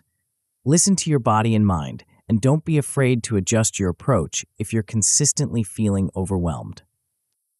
As we conclude this exploration of the neuroscience of achievement, take a moment to appreciate the incredible plasticity and potential of your brain. You have within you the power to reshape your neural pathways, optimize your brain's biochemistry, and create an internal environment that supports unwavering self-discipline. By understanding and leveraging the principles of neuroscience, you're not just developing self-discipline, you're evolving your brain to become a more focused, resilient, and disciplined version of yourself. This neurological transformation, combined with the psychological and emotional strategies we've explored, forms a powerful foundation for achieving your goals and becoming truly unstoppable. As we move forward, we'll shift our focus to the practical application of all we've learned. In the next chapter, we'll delve into the art and science of effective goal setting and achievement. You'll discover how to set compelling goals that align with your values, create actionable plans to achieve them, and maintain motivation throughout your journey. Prepare to transform your aspirations into reality through the power of strategic goal setting. Chapter 11: Goal Setting and Achievement. In the grand tapestry of self-discipline and personal achievement, goal setting serves as the essential framework. It's the roadmap that guides your efforts, the beacon that keeps you oriented amidst life's chaos, and the measuring stick by which you gauge your progress. In this chapter, we'll explore the art and science of effective goal setting and achievement, providing you with powerful tools to transform your aspirations into tangible results. At its core, goal setting is about bridging the gap between your current reality and your desired future. It's a declaration of intent, a commitment to change, and a focus for your energy and efforts. But not all goals are created equal. The way you formulate and approach your goals can significantly impact your likelihood of achieving them. One of the most well-known and effective frameworks for goal setting is the SMART criteria. SMART is an acronym that stands for specific, measurable, achievable, relevant, and time-bound. Let's break down each of these components. Specific. Your goals should be clear and well-defined. Instead of a vague goal like get in shape, a specific goal might be run a 5K race. Measurable. You need to have a way to track your progress and know when you've achieved your goal. For the 5K goal, you could measure your running distance and time. Achievable. While it's good to challenge yourself, your goals should be realistically attainable given your current circumstances and resources. Relevant. Your goals should align with your broader life objectives and values. They should matter to you on a personal level. Time-bound. Set a clear time frame for achieving your goal. This creates a sense of urgency and helps you stay focused. By applying the SMART criteria to your goals, you create a clear, actionable target to aim for. This clarity is crucial for maintaining motivation and discipline over the long term. Another important distinction in goal setting is between process goals and outcome goals. Outcome goals focus on the end result you want to achieve, while process goals focus on the actions you need to take to get there. For example, lose 20 pounds is an outcome goal, while exercise for 30 minutes 5 days a week and eat a balanced diet is a process goal. While both types of goals have their place, process goals are often more effective for maintaining discipline because they focus on factors within your direct control. Process goals also provide more frequent opportunities for success and positive reinforcement. Every time you complete your 30-minute workout, you've achieved your process goal, which can boost your motivation and confidence. This consistent reinforcement can be crucial for maintaining discipline over time. When setting goals, it's important to consider the relationship between goal difficulty and motivation. Research has shown that moderately difficult goals tend to be the most motivating. Goals that are too easy fail to engage us fully, while goals that seem impossibly hard can be demotivating. The ideal goal exists in what psychologists call the zone of proximal development, challenging enough to push you out of your comfort zone, but not so difficult that it feels unattainable. This sweet spot is where growth, learning, and peak motivation occur. To find this sweet spot, start by assessing your current abilities and circumstances honestly. Then, set goals that stretch you beyond your current capabilities, but are still within the realm of possibility given consistent effort and discipline. Goal commitment is another crucial factor in achievement. The strength of your commitment to your goals can significantly impact your performance and persistence. When you're deeply committed to a goal, you're more likely to maintain discipline in the face of obstacles and temptations. To enhance goal commitment, align your goals with your core values and long-term vision for your life. When a goal resonates with who you are and who you want to become, you're more likely to stay committed, even when the going gets tough. Another strategy for boosting commitment is to make your goals public. Share your intentions with friends, family, or a community of like-minded individuals. This creates a sense of accountability and can provide valuable support and encouragement along your journey. Writing down your goals is also a powerful way to increase commitment. The act of putting your goals on paper makes them feel more tangible and real. Keep your written goals somewhere visible and review them regularly to reinforce your commitment. As you pursue your goals, it's inevitable that you'll face obstacles and setbacks. How you handle these challenges can make the difference between giving up and pushing through to success. One effective strategy for dealing with setbacks is to view them as learning opportunities rather than failures. When you encounter an obstacle, take a step back and analyze the situation objectively. What can you learn from this experience? How can you adjust your approach to overcome similar challenges in the future? Developing a growth mindset, which we explored in earlier chapters, is crucial for navigating setbacks effectively. Remember that struggles and failures are not indicative of your worth or potential, but rather opportunities for growth and improvement. It's also important to be flexible in your goal pursuit. While commitment is crucial, rigidity can be counterproductive. Be willing to adjust your goals or your approach as circumstances change or as you gain new information. Regular goal review and adjustment is a key practice for long-term success. Set aside time each week to review your progress toward your goals. Celebrate your successes, no matter how small, and identify areas where you might need to adjust your strategy. During these review sessions, ask yourself, are my goals still aligned with my values and long-term vision? Am I making progress at the pace I expected? Do I need to break down my goals into smaller, more manageable steps? Are there any new opportunities or challenges I need to consider? Be willing to modify your goals if necessary. This doesn't mean giving up at the first sign of difficulty, but rather making thoughtful adjustments based on your experiences and changing circumstances. Sometimes, scaling back a goal or extending your timeline can prevent burnout and keep you moving in the right direction. One powerful tool for maintaining focus and discipline in your goal pursuit is visualization.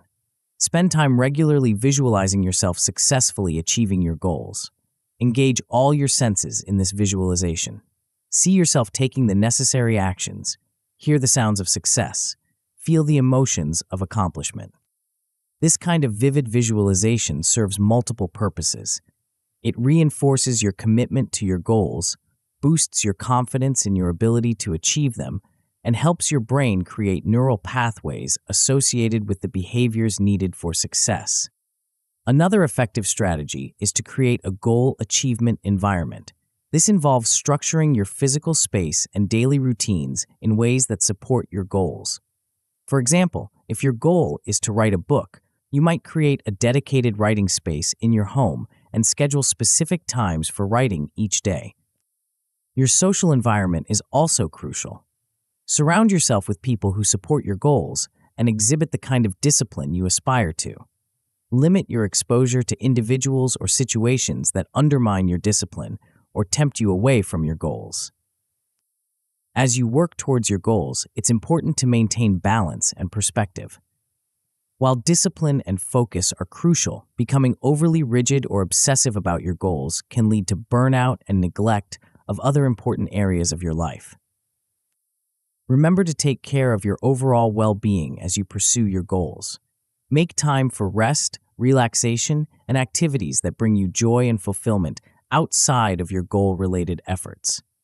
This balance will actually enhance your discipline and performance in the long run by preventing burnout and maintaining your overall life satisfaction. It's also crucial to practice self-compassion throughout your goal achievement journey. Be kind to yourself when you face setbacks or don't progress as quickly as you'd like. Remember that the path to significant achievement is rarely linear. There will be ups and downs, periods of rapid progress, and plateaus. By combining effective goal-setting strategies with the self-discipline techniques we've explored in previous chapters, you create a powerful formula for achievement. Your clear, compelling goals provide direction and motivation, while your cultivated self-discipline gives you the consistent action and resilience needed to turn those goals into reality. As we conclude this chapter, take some time to reflect on your current goals. Are they smart? Do they align with your values and long-term vision? Are you balancing outcome goals with process goals? Use the strategies we've discussed to refine your goals and create a plan for achieving them. Remember, goal setting and achievement is not a one-time event, but an ongoing process of growth and refinement. As you achieve goals, set new ones. As you encounter obstacles, adjust your approach. And always keep moving forward. In our next chapter, we'll explore strategies for managing one of the most precious resources in your goal achievement journey: time. You'll discover powerful techniques for maximizing your productivity, overcoming procrastination, and aligning your daily actions with your long-term goals. Get ready to master the art of time management and take your self-discipline to the next level. Chapter 12: Time Management and Productivity. In the realm of self-discipline and achievement, time is perhaps our most valuable and irreplaceable resource. How we choose to spend our hours and minutes can make the difference between realizing our dreams and watching them slip away unfulfilled. In this chapter, we'll delve into the art and science of time management and productivity, equipping you with powerful strategies to make the most of every moment and accelerate your journey toward your goals. To truly master time management, it's essential to first understand our relationship with time and how our perception of it impacts our behavior. The psychology of time perception offers fascinating insights into why we sometimes struggle with managing our time effectively.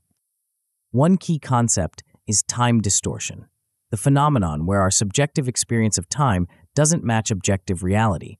When we're engaged in enjoyable or flow-inducing activities, time seems to fly by. Conversely, when we're bored or uncomfortable, time seems to drag. This distortion can lead to poor time management if we're not consciously aware of it. To combat time distortion, start by becoming more mindful of your time. Use a time tracking app or keep a time log for a week to get an accurate picture of how you're actually spending your time. You might be surprised to discover how much time is lost to activities that don't align with your goals or priorities.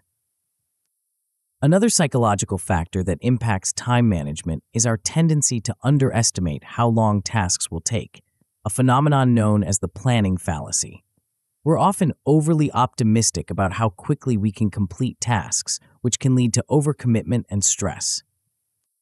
To overcome the planning fallacy, use the multiply by 2 rule. Whatever time estimate you come up with for a task, double it. This more realistic time frame can help you plan more effectively and reduce stress. Procrastination is another major obstacle to effective time management and productivity. At its core, procrastination is not about laziness, but about emotion regulation. We procrastinate to avoid negative emotions associated with a task, whether that's boredom, anxiety, or fear of failure. To overcome procrastination, try the 5-minute rule. Commit to working on the task you're avoiding for just 5 minutes. Often, getting started is the hardest part, and once you begin, you'll find it easier to continue. If after 5 minutes you still want to stop, allow yourself to do so without guilt. This technique helps break down the psychological barrier to starting tasks. Another effective strategy for combating procrastination is to break large, daunting tasks into smaller, more manageable steps. This makes the task feel less overwhelming and provides more frequent opportunities for a sense of accomplishment, which can boost motivation. Now that we've addressed some psychological aspects of time management, let's explore specific techniques for maximizing productivity. The Pomodoro technique is a time management method developed by Francesco Cirillo in the late 1980s. It involves breaking your work into 25-minute focused sessions, called Pomodoros, separated by short breaks. Here's how it works.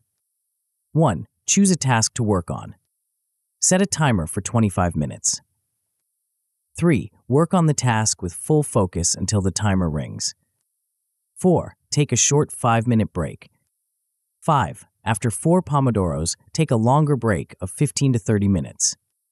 This technique leverages our brain's ability to focus in short bursts and uses regular breaks to maintain high levels of concentration over time. It also helps combat perfectionism and procrastination by encouraging you to get started and make progress in manageable chunks. Time blocking is another powerful strategy for enhancing productivity. This involves dividing your day into blocks of time, each dedicated to accomplishing a specific task or group of tasks. This approach helps you focus on one thing at a time, reducing the mental fatigue associated with constant task switching.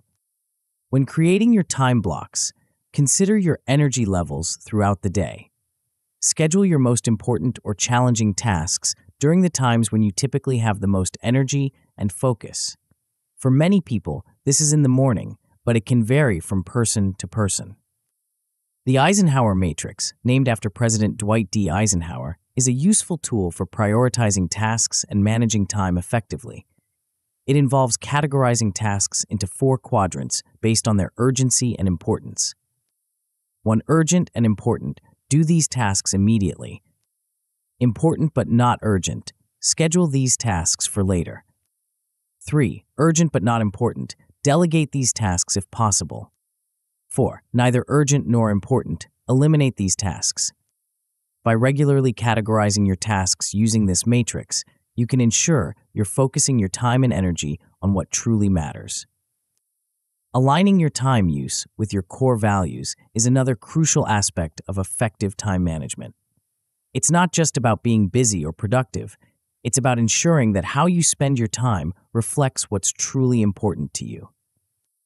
Take some time to reflect on your core values and long-term goals. Then, audit your current time use. Are you spending significant time on activities that don't align with your values or move you closer to your goals? Look for opportunities to reallocate your time to better reflect your priorities. While these strategies can significantly enhance your productivity, it's important to remember that constant productivity isn't the goal. Our brains need downtime to consolidate information, generate new ideas, and recharge. Make sure to schedule regular breaks and leisure time into your routine. Moreover, be mindful of the difference between productivity and busyness. It's easy to fill our days with tasks and feel productive, but true productivity is about making meaningful progress towards our goals. Regularly assess whether your busy work is actually moving you in the right direction. As you implement these time management strategies, you might encounter some challenges. One common issue is time overestimation, the tendency to think we have more time available than we actually do. This can lead to overcommitment and stress. To combat this, try time boxing your commitments. Before agreeing to take on a new task or responsibility, look at your schedule and explicitly allocate time for it. If you can't find the time without sacrificing something else important, it might be necessary to say no or negotiate deadlines. Another challenge is dealing with unexpected interruptions or emergencies that throw off your carefully planned schedule. While some interruptions are inevitable, you can reduce their impact by building buffer time into your schedule.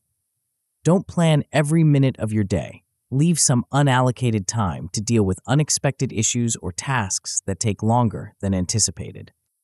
It's also crucial to manage digital distractions effectively. The constant ping of notifications from our devices can severely hamper our productivity.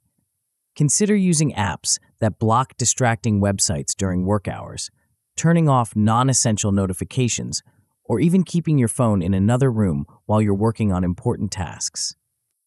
Remember, the goal of time management isn't to turn yourself into a productivity machine, but to create a balanced life where you have time for what's truly important to you. This includes not just work and responsibilities, but also relationships, personal growth, rest, and enjoyment. As you continue to refine your time management skills, make it a habit to regularly review and adjust your approach. What's working well? Where are you still struggling? Be willing to experiment with different techniques until you find what works best for you. Effective time management is a cornerstone of strong self-discipline. By taking control of your time, you're taking control of your life. You're choosing to prioritize what's truly important to you, rather than letting life happen to you by default. As we conclude this chapter, take a moment to reflect on your current time management practices. Are they serving you well? Are they aligned with your goals and values? Use the strategies we've discussed to create a time management plan that supports your journey toward becoming unstoppable. In our next chapter, we'll explore an often overlooked but crucial aspect of maintaining strong self-discipline: stress management. You'll discover powerful techniques for managing stress effectively, preventing burnout, and maintaining your discipline even in challenging times. Get ready to cultivate resilience and equanimity on your path to success. Chapter 13: Stress Management for Sustained Discipline. In our journey to master self-discipline and achieve our goals, we inevitably encounter a formidable adversary: stress. While some stress can be motivating, chronic or excessive stress can undermine our best efforts at maintaining discipline. In this chapter, we'll explore strategies for effectively managing stress, ensuring that it doesn't derail your path to success. Understanding the nature of stress is the first step in learning to manage it effectively. Stress is our body's response to perceived threats or challenges. In small doses, it can actually be beneficial, sharpening our focus and motivating us to take action. However, when stress becomes chronic or overwhelming, it can have detrimental effects on both our physical health and our ability to maintain self-discipline. Chronic stress can lead to a variety of negative outcomes, including decreased cognitive function, impaired decision-making, and reduced willpower. It can also contribute to physical health problems, from headaches and digestive issues to more serious conditions like heart disease. For these reasons, effective stress management is crucial for anyone seeking to maintain long-term self-discipline. One of the most powerful tools for managing stress is mindfulness. As we explored in earlier chapters, mindfulness involves paying attention to the present moment without judgment. When applied to stress management, mindfulness can help us become aware of our stress responses as they're happening, allowing us to respond more effectively. To practice mindfulness for stress reduction, start by taking a few minutes each day to simply sit and observe your breath. When you notice your mind wandering, which it inevitably will, gently bring your attention back to your breath. Over time, this practice can help you develop greater awareness of your thoughts and bodily sensations, including signs of stress. As you become more mindful, you may notice patterns in your stress responses. Perhaps certain situations or thoughts consistently trigger stress for you. By recognizing these patterns, you can start to intervene earlier in the stress cycle, preventing it from escalating. Another powerful technique for stress management is progressive muscle relaxation. This involves systematically tensing and then relaxing different muscle groups in your body. Not only does this help release physical tension, but it also serves as a distraction from stressful thoughts. To practice progressive muscle relaxation, find a comfortable place to sit or lie down. Starting with your feet, tense the muscles as tightly as you can for about 5 seconds, then relax them completely. Move up through your body, tensing and relaxing each muscle group: calves, thighs, buttocks, abdomen, chest, arms, hands, neck, and face. Physical exercise is another crucial component of effective stress management. Regular exercise has been shown to reduce stress, improve mood, and enhance overall well-being. It doesn't have to be intense. Even a daily walk can have significant benefits for stress reduction. Exercise works to reduce stress in several ways. It lowers levels of stress hormones like cortisol and adrenaline, while increasing the production of endorphins, the body's natural mood elevators. Regular exercise can also improve sleep quality, which is often disrupted by stress. When it comes to managing stress for sustained discipline, it's important to address not just the symptoms of stress, but also its root causes. Often, stress arises from feeling overwhelmed by our responsibilities or feeling a lack of control over our circumstances. One effective strategy for addressing these root causes is to practice better time management and prioritization, as we discussed in the previous chapter. By having a clear sense of your priorities and a structured plan for addressing them, you can reduce the feeling of being overwhelmed that often leads to stress. Another important aspect of stress management is learning to set boundaries.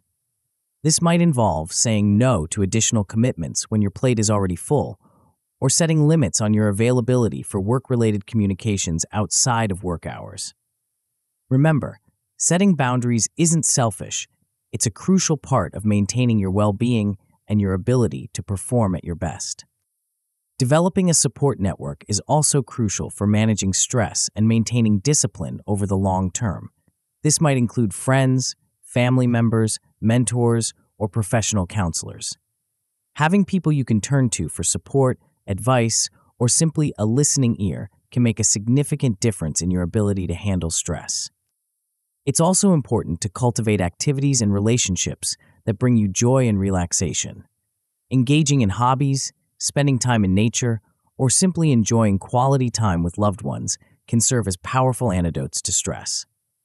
These activities aren't frivolous. They're essential for maintaining balance and resilience in the face of life's challenges. As you work on managing stress, remember that perfect stress elimination isn't the goal. Some stress is a natural and even beneficial part of life. The aim is to keep stress at a manageable level and to develop the skills to cope with it effectively when it does arise. One potential pitfall in stress management is the tendency to use unhealthy coping mechanisms. These might include overeating, excessive alcohol consumption, or other addictive behaviors. While these might provide temporary relief, they ultimately compound the problem by creating additional stress and health issues. Instead, focus on developing healthy coping strategies. This might include journaling to process your thoughts and emotions, practicing deep breathing exercises when you feel stressed, or engaging in creative activities as a form of stress relief. Remember, managing stress effectively is a skill that takes time and practice to develop. Be patient with yourself as you learn and implement these strategies. Celebrate your progress, no matter how small, and don't be discouraged by setbacks.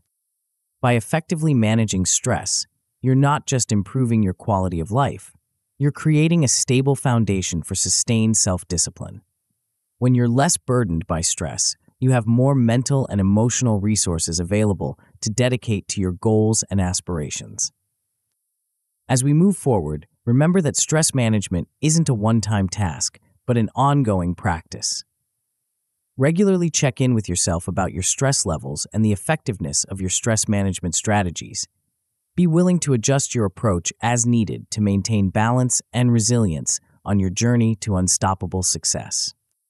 Chapter 14: Social Support and Accountability. As we near the conclusion of our exploration into self-discipline, it's crucial to recognize that no person is an island. While much of our journey towards self-discipline is internal, the role of our social environment in supporting or hindering our efforts cannot be overstated. In this chapter, we'll delve into the power of social support and accountability in reinforcing and sustaining self-discipline. The psychology of social influence provides fascinating insights into how our behavior is shaped by those around us. We are, by nature, social creatures, and we often unconsciously adjust our behavior to align with the norms and expectations of our social groups. This can work for or against our self-discipline efforts depending on the nature of our social circle. Understanding this principle of social influence allows us to intentionally leverage it to support our goals. By surrounding ourselves with individuals who exhibit the kind of discipline and success we aspire to, we can create an environment that naturally encourages and reinforces our own disciplined behaviors. One powerful way to harness social support is through the use of accountability partners. An accountability partner is someone with whom you share your goals and regularly check in about your progress. This person can offer encouragement, provide feedback, and help keep you on track when your motivation wavers. When choosing an accountability partner, look for someone who is reliable, honest, and shares similar goals or values. It's important that you feel comfortable being vulnerable with this person about your struggles and setbacks. Regular check-ins, whether daily, weekly, or at another agreed-upon interval, are key to making this relationship effective. The power of accountability partnerships lies in their ability to externalize our commitments. When we share our goals with someone else, we're no longer just answering to ourselves. This external accountability can provide the extra push we need to follow through on our intentions, especially when our internal motivation is low. Another effective strategy is to join or create a mastermind group. A mastermind group is a peer-to-peer mentoring concept used to help members solve their problems with input and advice from the other group members. These groups can be incredibly powerful for maintaining discipline and achieving goals. In a mastermind group, you benefit not only from the support and accountability of others, but also from their diverse perspectives and experiences. Regular meetings provide a structured opportunity to reflect on your progress, brainstorm solutions to challenges, and stay motivated in your pursuits. When forming or joining a mastermind group, look for individuals who are committed to personal growth and who have complementary skills or experiences. Diversity can be a strength in these groups, as it brings a variety of perspectives to the table. Social media and online communities can also be leveraged for support and accountability. There are numerous online groups and forums dedicated to self-improvement and goal achievement. While these can be valuable resources, it's important to use them mindfully. Ensure that your online interactions are genuinely supportive and aligned with your goals, rather than becoming a source of distraction or comparison. Creating a success-oriented environment extends beyond your immediate social circle. Consider the broader environments you spend time in, your workplace, your home, the places you frequent. Are these environments conducive to the kind of discipline and success you're striving for? Take active steps to shape your environment in ways that support your goals. This might involve reorganizing your living space to minimize distractions, having open conversations with family members about your goals and the support you need, or even considering a job change if your current work environment is fundamentally at odds with your aspirations. While social support is crucial, it's also important to develop the ability to maintain your discipline even in the face of social pressure or temptation. There will inevitably be times when those around you are engaged in activities that don't align with your goals. In these moments, having a strong sense of your values and priorities is crucial. Practice assertiveness in communicating your needs and boundaries to others. This might involve politely declining invitations that conflict with your goals or explaining your choices to friends and family. Remember, true friends will respect and support your efforts to improve yourself, even if they don't always understand or share your goals. One potential challenge in leveraging social support is the risk of becoming overly dependent on external motivation. While accountability can be a powerful tool, it's important to balance it with the development of strong intrinsic motivation. To maintain this balance, regularly reconnect with your personal reasons for pursuing your goals. Reflect on your core values and the internal rewards of your disciplined behavior. Use external accountability as a support system, not as a crutch. Another pitfall to be aware of is the tendency to compare yourself to others, which can lead to discouragement or unhealthy competition. Remember that everyone's journey is unique. Focus on your own progress and use others' successes as inspiration rather than a source of self-criticism. As you build your support network, be mindful of reciprocity. Offer support and encouragement to others in their goals as well. Not only is this ethical, but it also strengthens your relationships and can provide additional motivation as you see the positive impact you're having on others. Remember, creating a supportive social environment is an ongoing process. As you grow and your goals evolve, your social needs may change as well. Regularly assess your social circle and make adjustments as needed to ensure it continues to align with and support your aspirations. By intentionally cultivating social support and accountability, you create a powerful external framework to reinforce your internal discipline. You're not just relying on willpower, but creating an entire ecosystem that supports your success. As we conclude this chapter, take some time to reflect on your current social environment. Who are the people who uplift and inspire you?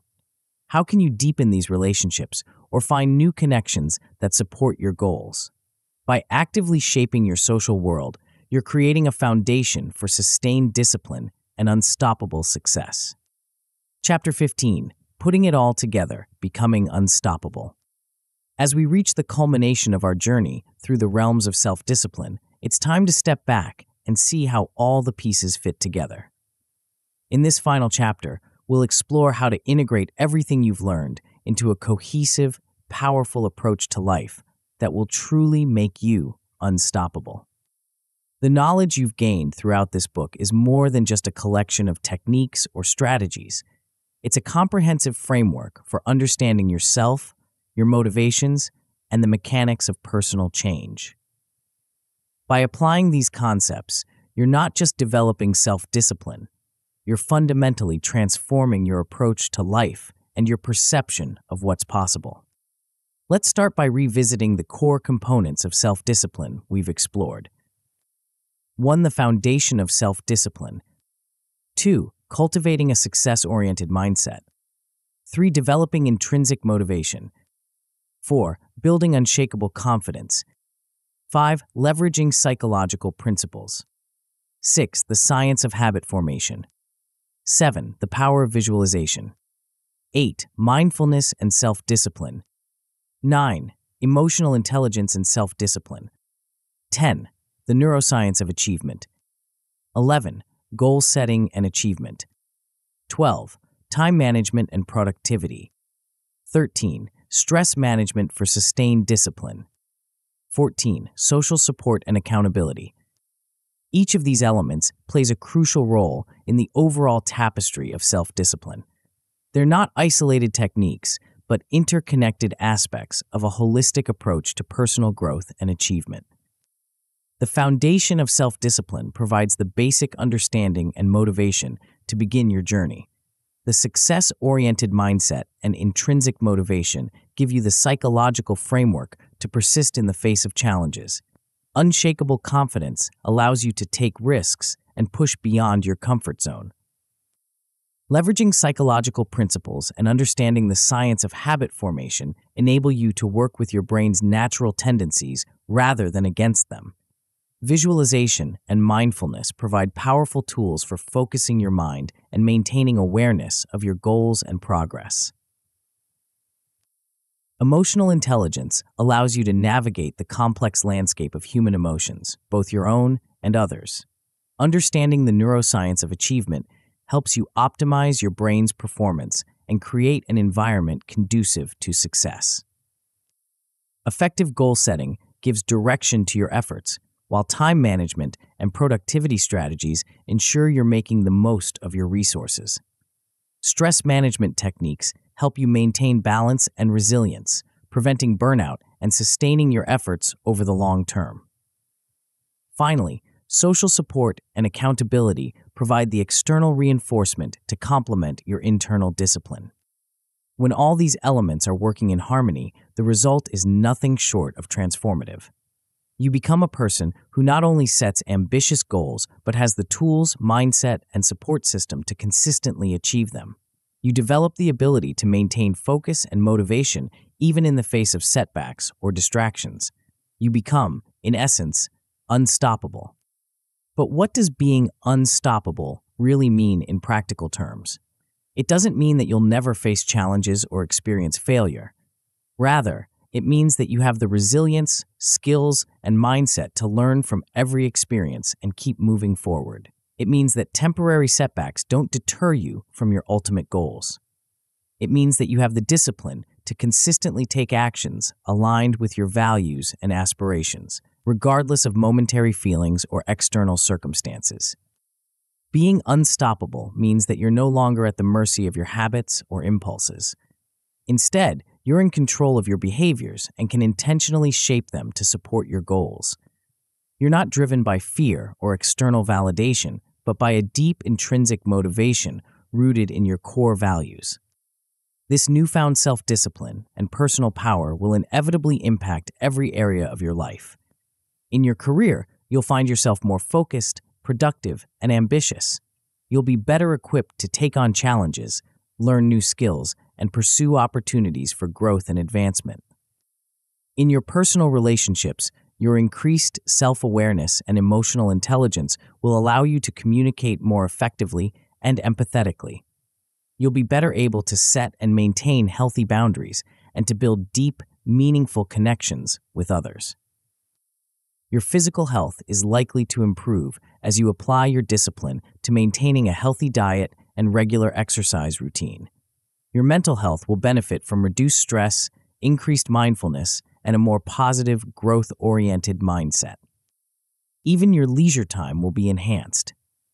You'll be able to fully engage in and enjoy recreational activities without the nagging feeling that you should be doing something else.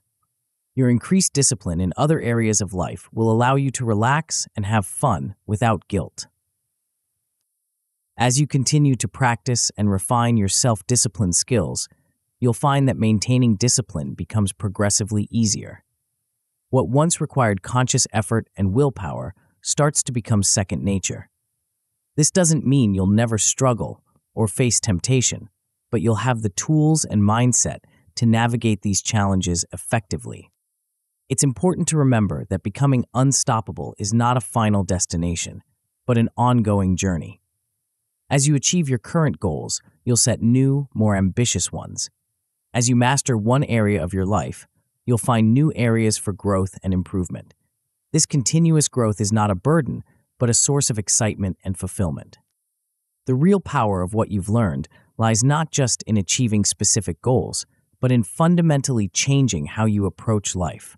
You're no longer at the mercy of circumstances or fleeting motivations. Instead, you're in the driver's seat, consciously shaping your behaviors, your environment, and ultimately, your destiny.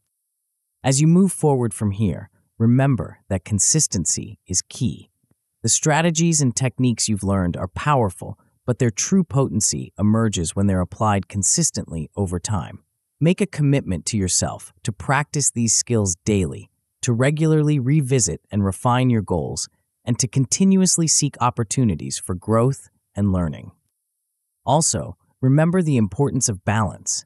While the pursuit of your goals is important, it shouldn't come at the expense of your overall well-being or the things that bring joy and meaning to your life.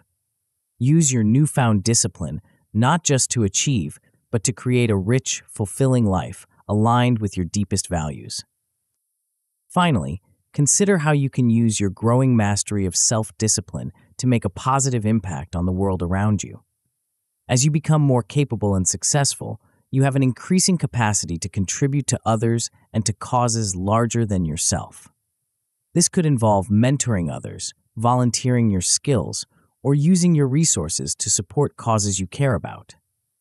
By extending the benefits of your discipline beyond yourself, you can find even deeper fulfillment and purpose. As we conclude this book, take a moment to reflect on how far you've come. Think about where you were when you first picked up this book, and compare that to where you are now. Even if you haven't yet achieved all your goals, you now have a powerful set of tools and knowledge at your disposal. You understand the mechanics of self-discipline and personal change in a way that most people never will. The journey you've embarked on is transformative, but it's just the beginning. As you apply these principles of self-discipline in your life, you'll find yourself naturally seeking new ways to enhance your personal growth and achievement. One area that can dramatically amplify the results you've gained from mastering self-discipline is the art of visualization. Visualization is not just a complementary skill, it's a fundamental tool that can take your newfound discipline to unprecedented heights. By harnessing the power of your mind's eye, you can create vivid, compelling images of your goals that motivate you on a deep, subconscious level.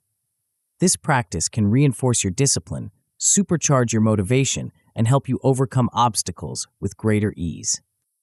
Mastering visualization can be the key that unlocks the full potential of everything you've learned about self-discipline. It's like adding rocket fuel to the engine you've built. With visualization, you can create a mental blueprint so powerful that your reality has no choice but to shift to match it. If you're ready to take your journey of personal transformation to the next level, I invite you to explore How to Visualize Instant Reality Shift. This guide will show you exactly how to harness the extraordinary power of your imagination to reshape your reality and achieve your dreams. Tap the center of the video now to continue your transformation journey.